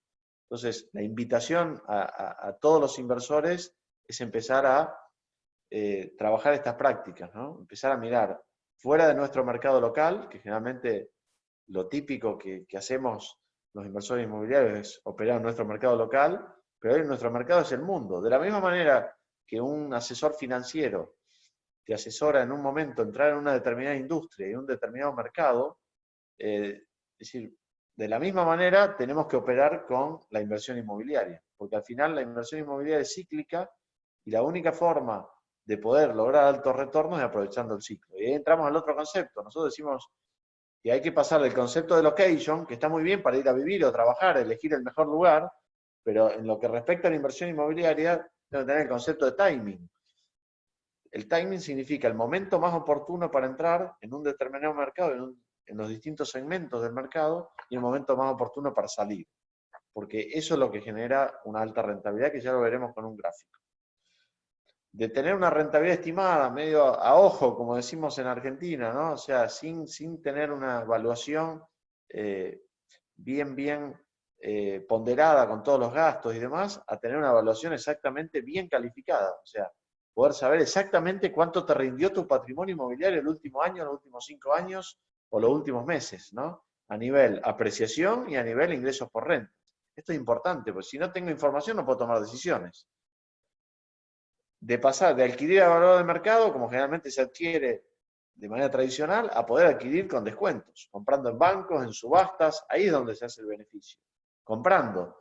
Recuerden que el costo transaccional de la inversión inmobiliaria es muy alto, es 10%. Con lo cual, si yo compro a valor de mercado, el día que firmo el cheque estoy perdiendo el 10% de mi patrimonio. Por eso es clave comprar con descuentos. Eso se logra comprando en subastas, en bancos, teniendo volumen. ¿Okay? Por otro lado, mantener los activos, digamos, a largo plazo, a rotar los activos. Es decir, necesito aprovechar el timing y rotar. Disculpen que acá hubo como un corrimiento de la presentación. No sé si ustedes la ven bien, pero nada, rentabilidad de una variable, que generalmente el inversor inmobiliario, digamos, tiene en cuenta solo la renta, a rentabilidad 3 variables. ¿Que cuáles son? El descuento en la compra, la renta y la tasa de apreciación acelerada. Por otro lado, ¿quiénes son los jugadores que generalmente acompañan a los inversores en el sector inmobiliario tradicional? Son brokers y desarrolladores, y en lo que es inversión inmobiliaria con un espíritu financiero, bueno, somos asset managers, asesores, fondos, etcétera, ¿no? Por último, ¿qué retorno generalmente logro como siendo un inversor inmobiliario tradicional? Bueno, entre un 4 y un 5% más o menos es el rendimiento que puedo aspirar. En cambio, operando con esta visión financiera, dependiendo del tipo de inmuebles y mercados y demás, se puede aspirar a entre un 10 y un 20% de retorno anual. Por último, para ir cerrando y terminando, como para hacer un doble clic a las tres variables que contribuyen al valor inmobiliario, es tener la visión de los ciclos, ¿no? Lo que hablábamos antes. O sea, lo más importante es aprovechar los ciclos de los mercados para poder apreciar a altas tasas.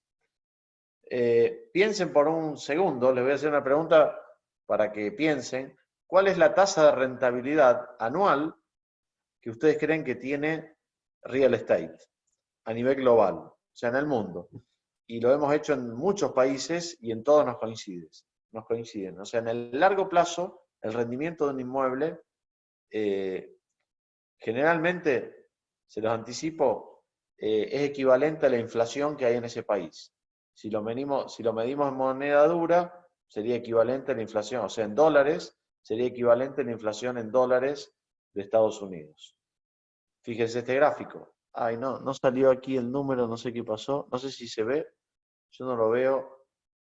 No se ve, Gustavo, ¿no? Tenemos la gráfica, tenemos la línea azul nada más, pero no sé si hay un número adicional, Mariano. Ok, sí, donde dice tasa anual, no sé, por ahí es esta máquina que no me está funcionando bien, pero es 3,1% anual, fue el retorno que hubo promedio en los últimos 100 años, 110 años en Estados Unidos, 3,1% anual. Y la inflación fue 3% en el mismo periodo, con lo cual eso es equivalente, si le restamos la inflación me da 0. Y esa es la tasa que te genera un inmueble. Es decir, si yo compro un inmueble y me lo quedo 40 años, mi tasa de apreciación real es 0. Obviamente voy a estar duplicando, hasta triplicando el valor porque hubo inflación. Pero si le quito la inflación, es 0. En cambio, si vemos el mismo gráfico en un periodo de recuperación y expansión del mercado, como fue por ejemplo del año 2002 al 2007 de Estados Unidos, ahí vemos un 13,6% anual. En ese periodo la inflación fue un 2,25% anual, con lo cual estamos casi un 11,5% anual solo por esa variable. Y si vemos Brickell, si vemos España, si vemos Argentina, si ven México, en los años de boom, nunca baja del 12-15% anual cuando hay esa fase de recuperación y expansión de los mercados, ¿no? Con lo cual la clave está ahí, pero después hay que salir a tiempo, porque si quedas atrapado, tienes que esperar 8 o 10 años para volver al mismo valor. ¿Se entiende? Entonces es clave aprovechar esa variable. La segunda, como decíamos antes, es adquirir propiedades debajo del valor de mercado, para en vez de tener que asumir la pérdida del costo de entrada y salida, que es del 10%, empezar ganando, ¿no? Entonces eso se logra comprando en bancos, comprando en subastas, que no es cosa fácil, hay que especializarse, hay que conocer, hay que tener volumen y demás, pero es donde se consiguen los beneficios, ¿no? Y también financiando proyectos inmobiliarios que están en una etapa temprana buscando el financiamiento y se puede coinvertir con el desarrollador, ¿no? Esa es la tercera fuente, digamos, de posibilidad de comprar debajo del valor de mercado. Y por otro lado, crear valor. O sea, en la creación de valor, o sea, administrar un inmueble no es nada fácil. Y hay que administrarlo de una manera muy eficiente y en forma financiera. O sea, tener un inmueble vacío muchos meses, imagínense que de los 12 meses de renta que tienen un inmueble al año, generalmente 7 o 8 se los llevan los gastos.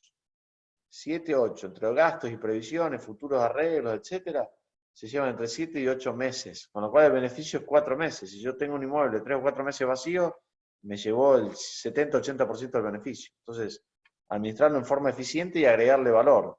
Comprar inmuebles, renovarlos, repararlos, que obviamente los compro con mayor descuento, ¿no? Es importante tener a alguien que articule a los 10 jugadores que gestionan, digamos, que llevan adelante la inversión inmobiliaria. Al final hay 10 jugadores, cada jugador tiene su propio interés, con lo cual se requiere o que el inversor mismo o alguna compañía, un asset manager o un fondo se dedique a articular y gestionar a todos estos jugadores que forman parte y acompañan con su conocimiento y expertise en cada función de lo que es la inversión inmobiliaria. Entonces, nosotros venimos logrando un track record en los últimos 15 años de un 14% anual. Proyectamos para inversores conservadores, de un perfil conservador, prudente y moderado, retornos del 8, 10 y 12% neto anual, con lo cual eso permitiría en 30 años multiplicar por 10, 17 o 30 el patrimonio, mientras que un inversor tradicional en 30 años apenas podría triplicarlo, ¿no? Entonces, yo siempre digo, el esfuerzo enorme que hace un inversor para reunir un determinado patrimonio, para invertirlo en inmueble y luego, digamos, es como que no busca maximizar ese retorno, que tal vez lleva menos trabajo que juntar ese patrimonio que originó la inversión, ¿no? Por eso es muy importante ser un inversor activo en lo que es inmuebles. Rápidamente, para ir cerrando, mercados oportunos. Vemos Latinoamérica corrigiendo en su conjunto y creemos que la pandemia va a acelerar esta tendencia, producto de devaluaciones, producto de exceso de oferta en muchos mercados, valores relativamente altos con respecto a otros mercados desarrollados, caída en los precios de los commodities, salida de capitales, o sea, hay muchos elementos que permiten predecir que Latinoamérica va a estar corrigiendo por los próximos 2 o 3 años en su conjunto el sector inmobiliario, ¿no? Vemos en Argentina, por ejemplo, una devaluación prácticamente del 50% en dólares estos últimos 6 meses.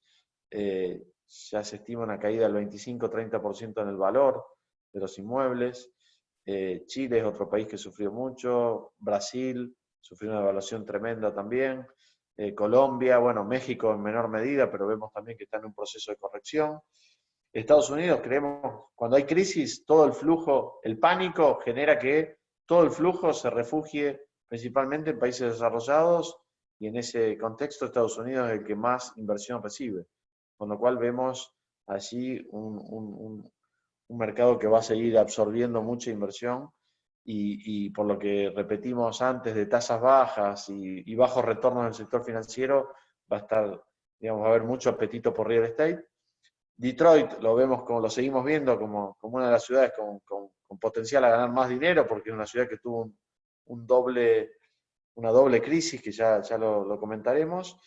Italia y España también lo vemos muy atractivos. Portugal también es otro mercado interesante que lo estamos evaluando. Aquí se ven rápidamente los gráficos de la evolución de precios. Como ven, Estados Unidos está prácticamente recuperado.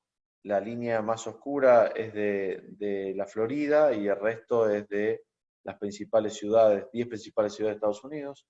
España, como vemos, cayó durante 8 años, a diferencia de Estados Unidos que se desplomó en 3, a España le llevó 8 años tocar fondo y está en una etapa de recuperación.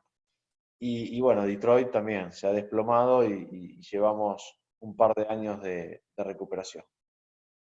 Rápidamente, por ejemplo, esto es el volumen de inversión que recibió España en los últimos 5 años, ha sido infernal. Inclusive superó al récord previo del 2007. O sea, es tremendo, ¿no?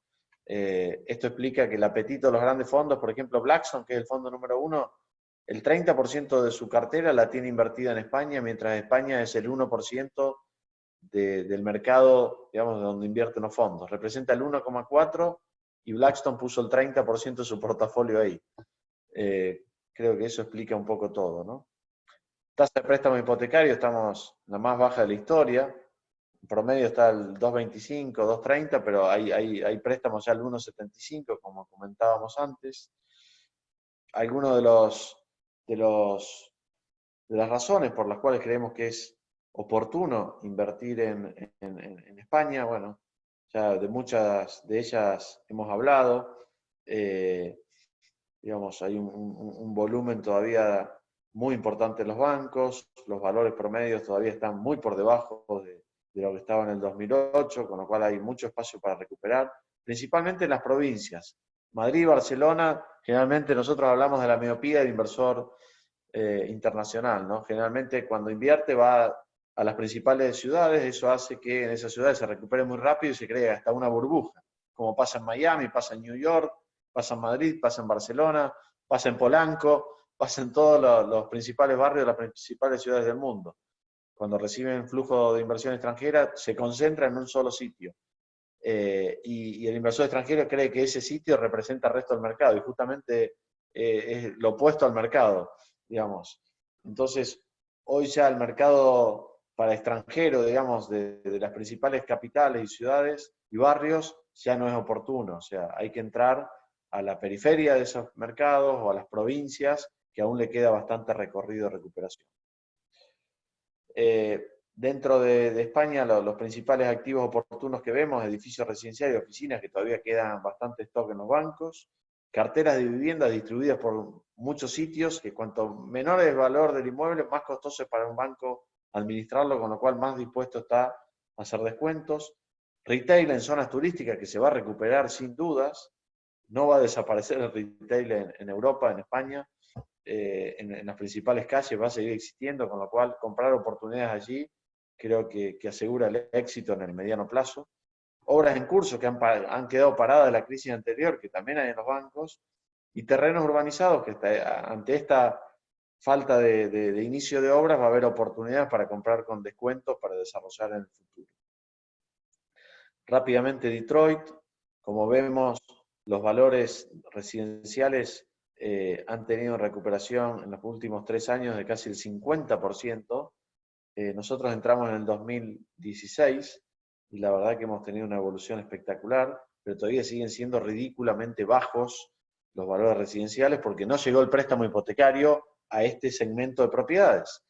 Cuando llegue el préstamo hipotecario, como pasó en la Florida, las propiedades van a duplicar su valor porque el valor que paga hoy un inquilino sería equivalente al valor que pagaría de cuota y mantenimiento de la unidad. Eso pasa siempre en los países desarrollados en las crisis.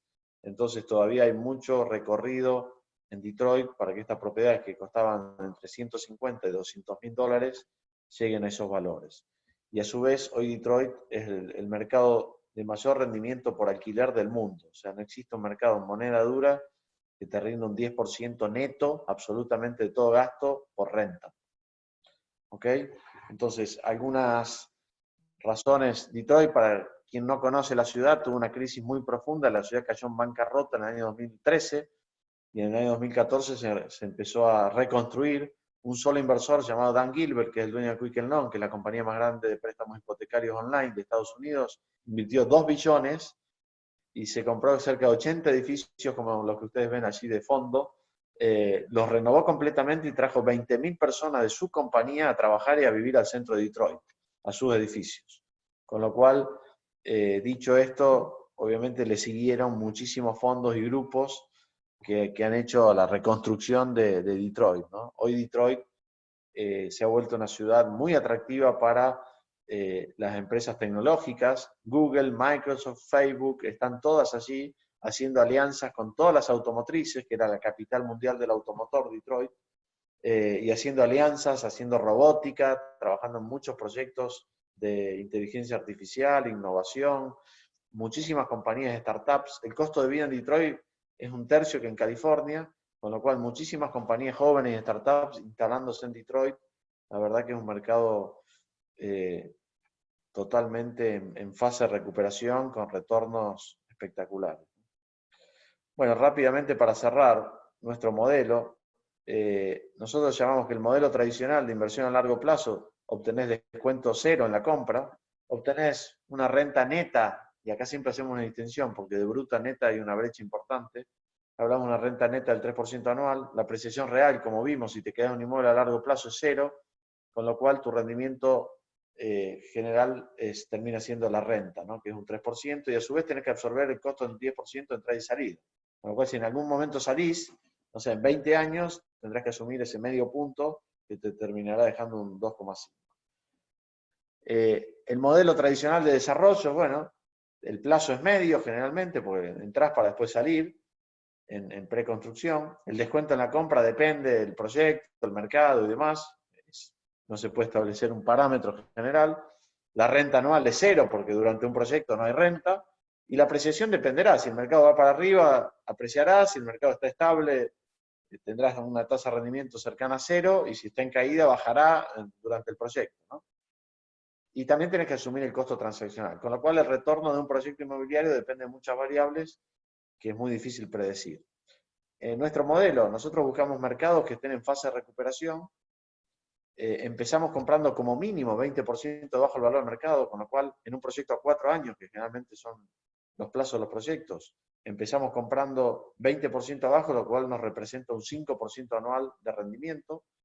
A su vez, en mercados desarrollados, donde el inmueble ha caído muchísimo, como por ejemplo Detroit, o pasó en la Florida, o pasa en España, que un inmueble costaba 200.000, baja a 80.000 o 70.000, la renta sigue siendo la misma en los países desarrollados, en dólares. No pasa como por ahí en Latinoamérica, que cuando hay devaluaciones, el rendimiento por renta en moneda dura se desploma. Aquí sigue siendo el mismo, es más, los valores previo a la crisis del 2008 son más bajos que los valores de renta de hoy. La renta sigue subiendo, acompaña la inflación. Con lo cual, tu rendimiento por renta se duplica comprando el mismo activo, digamos, que en un escenario normal. Y a su vez, la tasa de apreciación, como veíamos, tengo muchísimos gráficos que lo demuestran, generalmente en una tasa, en los 5 o 6 años de rebote, generan entre un 10 y un 12, un 15% de apreciación por encima de la inflación. Con lo cual, te permite lograr un rendimiento en torno a un 19%, que a su vez, absorbiendo el costo de entrada y salida del 10% en 4 años, representa un 2,5%, te termina dando un retorno final aproximado de un 16%, que es lo que buscamos ofrecerle generalmente a nuestros inversores. Y para finalizar, como resumen, ¿cuáles son las ventajas de nuestro modelo de gestión de inversiones para un inversor particular, una familia de alto patrimonio, ¿no? Tenemos una visión global para aprovechar los ciclos de mercados, una visión objetiva para dentro de esos mercados identificar en qué segmento hay más oportunidades. Generalmente el inversor tradicional invierte siempre en el mismo mercado y en el mismo tipo de segmento. No se anima muchas veces a mirar locales comerciales, oficinas, primera vivienda, segunda vivienda, terrenos, etc. Se enfoca en uno o dos tipos de activos. Entonces, tener esa visión objetiva para poder decir a dónde tengo más retorno es clave, ¿no? Por otro lado, desarrollamos productos para inversores y familias y fondos diseñados acorde al perfil de riesgo del inversor. O sea, en función a las preferencias, objetivos que tiene el inversor, se conforma el portafolio, ¿no? Por otro lado, trabajamos con estrategias de distress, comprando en subasta y en banco, lo que nos permite, como decíamos antes, comprar 20 o 30% de bajo valor del mercado al momento cero y empezar ganando en la inversión inmobiliaria. Generar mucho valor agregado a través de la gestión, comprando activos. Cuanto obtenemos más descuento, cuanto más gestión estamos dispuestos a hacer en el activo, ¿no? Una cosa es comprar un activo terminado y reparado, otra cosa es comprar un activo que requiere reparación, que comprarlo en subasta, que obtener el título. O sea, cuanta más gestión estamos dispuestos a llevar adelante, mayor descuento obtenemos en la compra. Por otro lado, cada inversor nuestro tiene el 100% de sus activos a su nombre. O sea, los activos están a nombre del inversor. El inversor digamos, nosotros no custodiamos ni dinero ni inmuebles. Está todo en cabeza en una sociedad, en una estructura armada únicamente para ese inversor. Tenemos los intereses alineados. ¿Por qué? Porque nuestro fee de éxito, nuestra ganancia, está alineada a los resultados. Y tenemos un retorno preferente en donde al inversor le dejamos entre un 7 y un 9%, dependiendo del tipo de inversión, anual neto para el inversor, y a partir de ahí compartimos el excedente. Y por último, bueno, tenemos un track record, como veíamos antes, de un 14% anual, sin apalancamiento, o sea, sin tomar deuda durante los últimos 15 años. Bueno, y ahora sí, muchas gracias. Disculpen que se extendió un poco más de lo previsto y el retraso al inicio. Les agradecemos muchísimo el haber podido participar. Espero que haya sido de mucho valor para cada uno de ustedes. Nuevamente, Ernesto y Gustavo, muchísimas gracias por acompañarnos. Y si les parece, Gustavo y Ernesto, damos un espacio de preguntas para aquellos que le hayan quedado algunas inquietudes. Sí, gracias Mariano, nuevamente gracias Ernesto por el contexto que nos diste tan amplio, con tantos elementos integrados en una misma presentación. Mariano, muchísimas gracias también por tu presentación y los datos concretos y los casos específicos de España, Estados Unidos y cómo ciertas nuevas formas de ver las inversiones inmobiliarias son importantes empezar a considerar en nuestros análisis y en los análisis de las familias inversionistas. Sí tenemos unas preguntas, entonces repito a los participantes, decirles que van a compartir las presentaciones, se va a compartir el link de la conferencia grabada para aquellos que quieran y vamos a dar un espacio para preguntas y respuestas. Quisiera empezar con una pregunta que nos están haciendo para Ernesto. Nos preguntan, ¿cuál sería la política fiscal deseable para México en este contexto?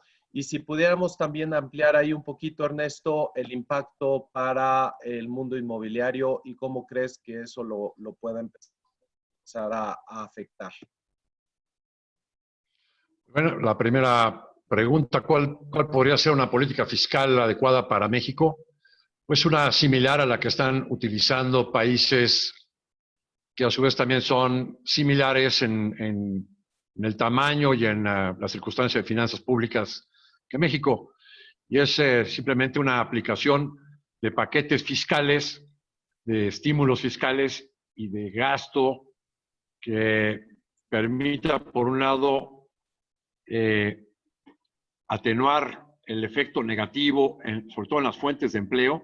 Tenemos en varios países programas destinados específicamente para ciertos sectores como el hotelero, el restaurantero, las aerolíneas, etcétera. Eso se ha visto en otros países. Aquí no hay nada de eso. Simplemente se ha utilizado algo de lo que queda del presupuesto, ¿no?, para la política clientelar, de dar dádivas a cierto segmento de la población, pero no se está realmente atendiendo el problema de mantener las fuentes de empleo.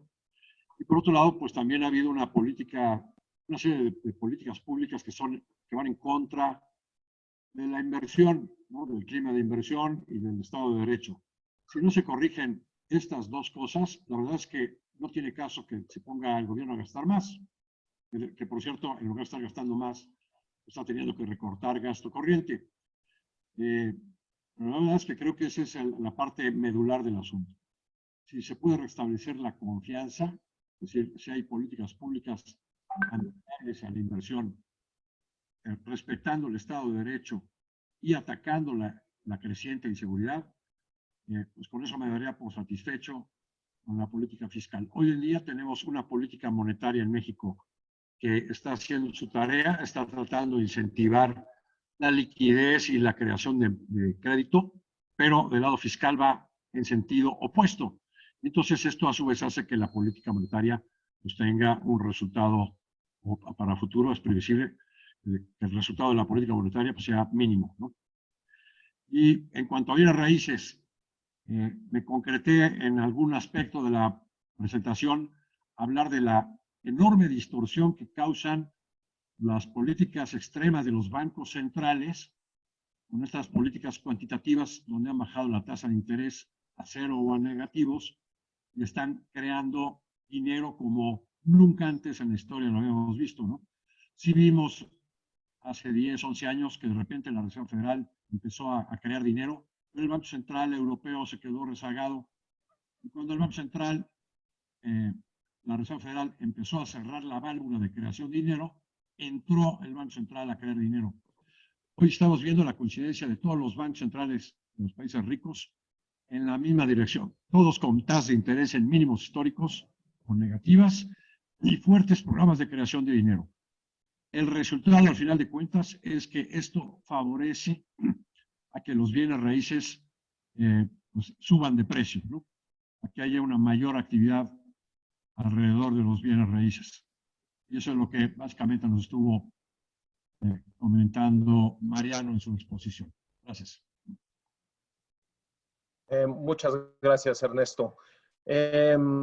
Mariano, hay varias preguntas, pero me gustaría empezar por una donde nos preguntan el impacto en la vivienda en renta de clase media, pero también de clase alta. El impacto o cómo se va a generar mayor o menor vivienda en renta en contraposición con la compra directa. Ok, perfecto. Bueno, por ejemplo, en España el incremento de los valores de la renta el último año fue de un 11%.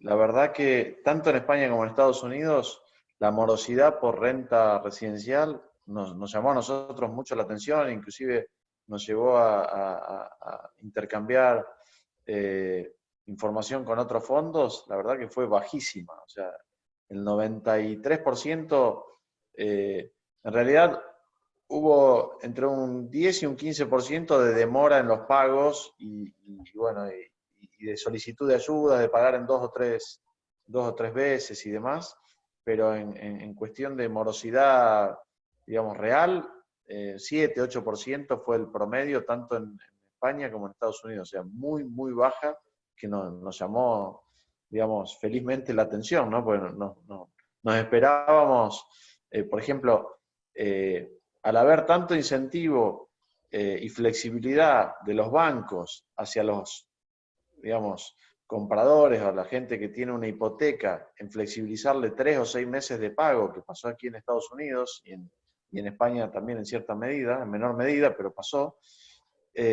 nos esperábamos que inquilinos aprovechasen eso, ese argumento, y nos pidiesen, bueno, 2 o 3 meses de plazo sin pagar, ¿no? La verdad es que no, se han comportado increíble, la verdad. Lo que pasa también es cierto que, digamos, han tenido, la mayoría de la gente, de las familias, han tenido inclusive ahorros, porque han dejado de pagar muchas cosas y el dinero les siguió entrando, y tal vez le entró en algún caso más de lo que les entraba. Con lo cual, mucha gente, la mayoría de la gente que se quedó, digamos, que siguió trabajando, a su vez recibió un cheque del Estado aquí en Estados Unidos. Y a su vez gastó menos. Y a su vez el banco le dijo, no me pagues la hipoteca, tomate 3 meses. Y el leasing del auto, lo mismo. Y te llamaban AT&T, te decía, si querés por 3 meses no pagar la cuota del teléfono, o la luz, o el agua. O sea, y mucha gente todo ese ahorro lo aprovechó, ¿no? Con lo cual, como mínimo, la renta la han pagado. Con lo cual vemos un escenario en donde las rentas, no vemos que haya una caída en los valores de renta, al contrario, tampoco vemos una gran subida, pero vemos que el mercado de renta va a seguir muy fuerte, no vemos corrección de precios y por otro lado, vemos que la morosidad realmente va a tender a normalizarse, digamos, los ratios de 2-3% de morosidad históricos que tienen estos mercados, ¿no? O sea que la verdad que somos muy optimistas con el mercado residencial principalmente. Estupendo. Hay una pregunta, Mariano, de cómo interpretar el dato esperado de venta de casas nuevas, que se estima al parecer aquí en 623,000 versus la nueva expectativa de 480. O sea, va a haber una menor compra de casas nuevas en Estados Unidos. No sé si pudieras comentar al respecto. Sí, bueno, por un lado tengamos en cuenta que prácticamente durante 2-3 meses se vio paralizada totalmente la actividad. O sea, las compañías de título no tenían posibilidad de hacer escrituras, los bancos de materializar los préstamos, de procesarlos. Aparte hubo una lluvia de refinanciamientos aquí en Estados Unidos, que los bancos priorizaron todo lo que era el refinanciamiento y dejaron a un lado todo lo que era las compras. Por otro lado, tampoco hubo y prevemos que va a haber durante este año gran cantidad de proyectos nuevos que se estén iniciando. O sea, principalmente los desarrolladores dijeron, bueno, ante esta situación esperemos a ver un poco qué pasa, si hay rebrote, no hay rebrote, para iniciar un proyecto y asegurar el éxito, ¿no? Obviamente eso reduce el inventario existente, pero yo creo que vamos a estar tanto en Estados Unidos como en España en caídas en torno al 25-30% del volumen de ventas, y no solo del nuevo, también del usado, porque al final los 3 meses que se perdieron es muy difícil poderlos recuperar, ¿no? Porque bueno, todavía lo que es la inversión inmobiliaria, la compra de una vivienda, requiere mucho espacio de tiempo físico. No es virtual como puede ser la compra de un activo financiero. Entonces, todo ese espacio y todo el proceso que lleva a la compra de una propiedad, los 3 meses que se perdieron, ya está, se perdieron, y obviamente en el volumen de ventas anual se van a ver manifestados, ¿no? O sea que nos parece razonable y normal que eso pase, digamos. Gracias, Mariano. Ernesto nos pregunta si puedes hacer un comentario sobre el impacto de la calificación que están dando a México y si de alguna manera se puede ligar ese impacto al tema inmobiliario. Bueno, en la medida que nos bajen la calificación, el costo del dinero en México en pesos va a ser más alto. Y en esa medida, pues tendrías un efecto negativo en el mercado de bienes raíces para México.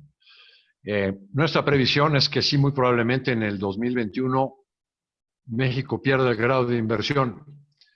¿Por qué? Bueno, pues porque a su vez estamos estimando pérdidas de más de entre 800,000 a 1 billón de pesos en Pemex. Y me parece que cuando estas cifras se conozcan, pues las calificadoras van a poner en entredicho si el gobierno tiene la fortaleza de poder seguir subsidiando o fortaleciendo las finanzas de Pemex, ¿no? Porque pues, se ve que es un barril sin fondo. Y entonces, ante esto y la caída de recaudación que vemos y la expectativa pesimista que tenemos de recuperación económica por falta de una política fiscal contracíclica, pues hacen probable que el grado de inversión se pierda y que con esto el diferencial, al final de cuentas, el diferencial entre las tasas en pesos y las tasas en dólares, pues se quede alto, ¿no? Nos parece que entre 500 a 600 puntos base va a ser el spread que se va a mantener en tasas con la pérdida del grado de inversión, aunque también habría que señalar que puede haber un efecto, digamos, de choque inmediato en los mercados cuando se vea más cercano esta pérdida, dado que hoy todavía tenemos cerca de 80,000 millones de dólares de tenencia de valores gubernamentales en pesos en manos de residentes del exterior que están ahí porque tenemos grado de inversión. En el momento que se perciba que pierdes ese grado de inversión, ese dinero vuela y puede generar un choque en los mercados con incrementos importantes en el tipo de cambio, exagerados, ¿no? Y luego se corrigen, y lo mismo en tasas de interés. Gracias. Muy bien, pues hay más preguntas, como les decimos, se les van a responder por escrito y se les van a mandar. Quisiera ir concluyendo esta sesión. Sin embargo, también ha ofrecido Mariano, Ernesto, no lo sé si tengas algunos minutos más, para aquellos que quieran permanecer en la sesión y a lo mejor poder continuar un poquito la conversación, pero sí me gustaría en este momento dar por terminada la conferencia, la presentación. Son muchas variables las que estamos contemplando a nivel mundial, a nivel México, a nivel Latinoamérica, muchos aspectos al mismo tiempo que nos están impactando y por supuesto todos estos elementos impactan las decisiones de lo que inversionistas o family offices puedan contemplar. Los animamos muchísimo a revisar los procesos de análisis, apoyarse de buenos grupos, de buenas personas a las que nos podamos acercar para poder enriquecer nuestros procesos de análisis y toma de decisiones. Entonces, sin más, terminamos el evento aquí. Pero como les repito, aquellos participantes que quieran permanecer, pueden permanecer para continuar en una conversación quizá un poco más informal, si se puede. Ernesto, tú nos puedes acompañar unos minutos más para si hay algún comentario sobre la economía.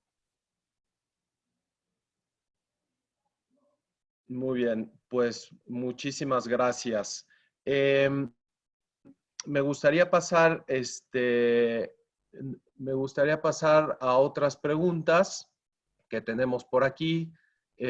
Nos preguntan, bueno, si el video se les va a mandar, si se les va a mandar el link para que lo tengan al correo que registraron al inscribirse a este evento.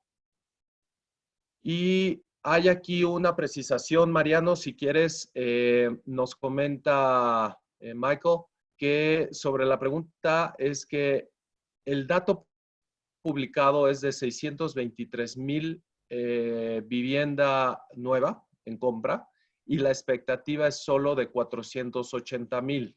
Entonces, no sé si pudieras ahondar un poquito en esa pregunta que se hizo previamente. Sí, sí, justamente es la pregunta que respondí antes, Gustavo, no sé si no se entendió, quedó alguna duda, que es lo que Y bueno, prevemos de un 25 a un 30% de menor volumen de operaciones, dado este cese de actividad que hubo durante 60 o 90 días, ¿no? sí. Bueno, pues no sé si Michael nos puede precisar un poquito más Ok, esa pregunta, por favor. mientras lo haces, si te parece, podemos pasar a otra. Sí. Em, Vamos a ver, perdón, aquí es que ya están pasando varias. Un segundo. Sí, aquí dice, para Ernesto, va a pasar una. Para Ernesto, ¿podemos decir que estamos en un escenario de trampa de liquidez a nivel mundial? ¿Me la puedes repetir? ¿Que estamos en Sí. qué? ¿Podemos decir que estamos en un escenario de trampa de liquidez a nivel Ah, mundial? correcto, el que me hizo esa pregunta debe ser un economista. Ah, sí, la trampa de la liquidez es cuando ya la tasa de interés está tan baja que ya no se puede hacer nada. Si se baja más la tasa, por ejemplo, la Reserva Federal ya está en cero. Si la baja a 0.25, pues a lo mejor ya no tiene ningún efecto en la economía. Pero interesante sería aplicar ese mismo concepto de la trampa de liquidez al caso de las políticas fiscales. Me parece que también lo que hemos visto en políticas fiscales es extremo, ¿no? Por ejemplo, Alemania, ¿no? Hace un paquete de estímulos fiscales que equivale al 30% de la economía. Bueno, pues si lo sube al 40%, ya no va a hacer nada más, ¿no? Prácticamente no va a tener efecto. Y es más importante resolver el tema de la incertidumbre sobre la pandemia, si se descubre una vacuna, un medicamento. Eso hoy va a tener un efecto más importante en la actividad económica futura, en la inversión, etcétera, que meter más dinero en la economía.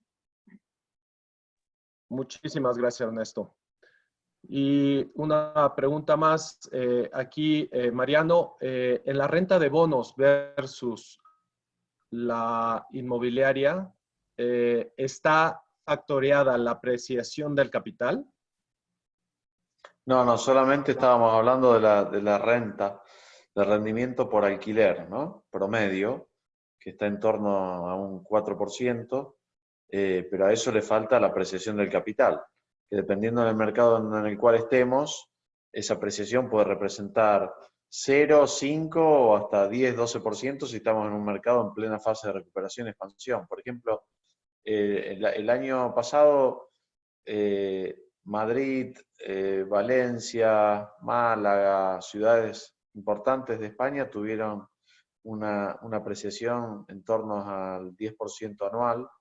El año 2018 tuvieron un promedio de un 13, 14% anual, es decir, al rendimiento por alquiler se le incrementa esa plusvalía que genera la recuperación de un mercado, ¿no? Que luego que ese mercado termina de recuperarse y expandirse, ya se ameseta y tiende a ser equivalente a la inflación como lo veíamos aquí en Estados Unidos, ¿no? Hasta que luego en algún momento puede empezar a venir a corregir y eso hace que en el largo plazo el promedio de la tasa de apreciación sea equivalente a la inflación de un país, ¿no? O sea, que la real es cero. Pero bueno, es importante, o sea, una de las variables que más produce rentabilidad es justamente la plusvalía. Pero esa plusvalía puede ser neutra, positiva o negativa, dependiendo del momento del mercado. No existe un mercado en el cual siempre sea positiva esa plusvalía. O sea, puede estar en cualquiera de los tres estadios, ¿no? Ser positiva, neutra o negativa. Entonces, creo que la clave, y es lo que han interpretado los grandes fondos que se desplazan de un mercado al otro aprovechando oportunidades, es justamente esa, porque eso produce inclusive más rendimiento que la renta. O sea, duplica o triplica muchas veces el rendimiento que te da el alquiler, ¿no?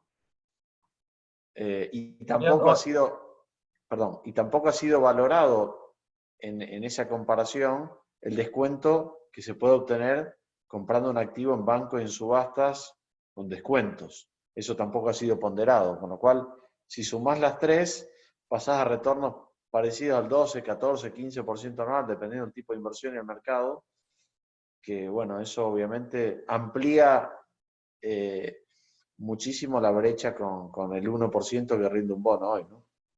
Gracias.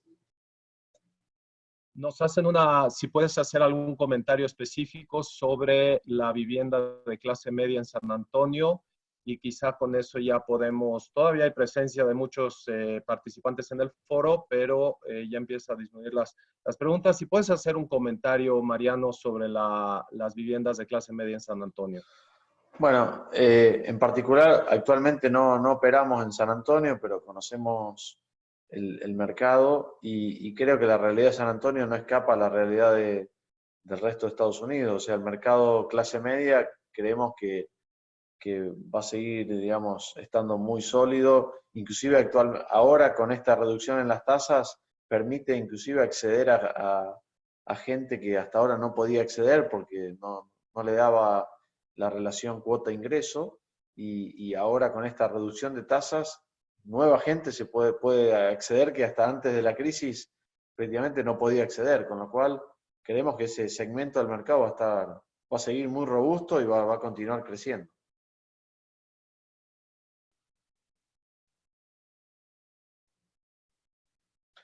No se escucha. Encuentra silenciado. Perdón, sí, no, nada más si pudieras hacer algún comentario breve sobre Orlando. Orlando, no escuché la totalidad de la pregunta. No sé cuál fue la pregunta sobre Orlando. Nos preguntan si puedes hacer algún comentario sobre el mercado de Orlando, Florida. Ok. Bueno, Orlando es un mercado, digamos que generalmente la recuperación de la crisis siempre llega después que New York o Miami o ciudades de ese tipo. Creemos que es un mercado que está también en crecimiento, ya había recuperado bastante el terreno perdido en la crisis. Si es puntualmente el segmento clase media, creemos que también va a seguir muy robusto. Un mercado que, si bien ya esa tasa de apreciación se redujo mucho, porque el mercado está recuperado y estabilizado, al igual que la mayoría de Estados Unidos, el 80 o 90% de Estados Unidos en 2016-17 ya había llegado a los valores precrisis. Dependiendo, tal vez algún segmento clase media muy baja le quedaba algo de recuperación, pero el resto ya se había recuperado.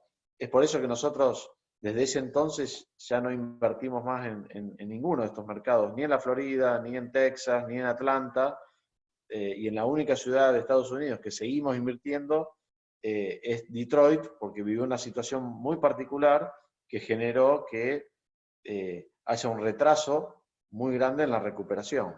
Por eso es la única ciudad que nos permite obtener los retornos que nosotros buscamos dentro de Estados Unidos, ¿no? Por eso actualmente estamos enfocados solamente en esa ciudad y en España, que son los dos mercados que vemos que nos pueden permitir aplicar nuestra tesis de inversión, que es comprar debajo del valor de mercado en bancos, recuperar altas tasas y obtener altos retornos por renta. El resto de los mercados de Estados Unidos ya están en una situación estable, que tiene un crecimiento orgánico, pero no va a crecer más del 2, 3, 4% anual como mucho, que es más o menos la tasa de inflación de Estados Unidos, ¿no? Muy bien, Mariano, muchas gracias. Si les parece bien, Mariano, Ernesto, agradecerles nuevamente. Ernesto, muchísimas gracias por aceptar la invitación. Mariano, a todo el equipo de IMSA que está detrás, también agradecerles la invitación. Hemos compartido para los participantes, que todavía hay varios, por lo que veo ahí conectados, la información de IMSA, el correo también de Ernesto, que también se lo puede encontrar en Bursa Métrica. He compartido también mi email personal. Nosotros nos dedicamos a apoyar a familias en sus inversiones y en sus procesos de real estate en Creer. Agradecerles nuevamente. Damos por terminado este evento y que tengan ustedes y todos muy buen día. Muchísimas gracias. Muchas gracias. Gracias. Luego, Mariano, gracias por la invitación. No, por favor, Gustavo, gracias a ustedes por acompañarnos. estén bien Un todos. placer. Saludos a todos.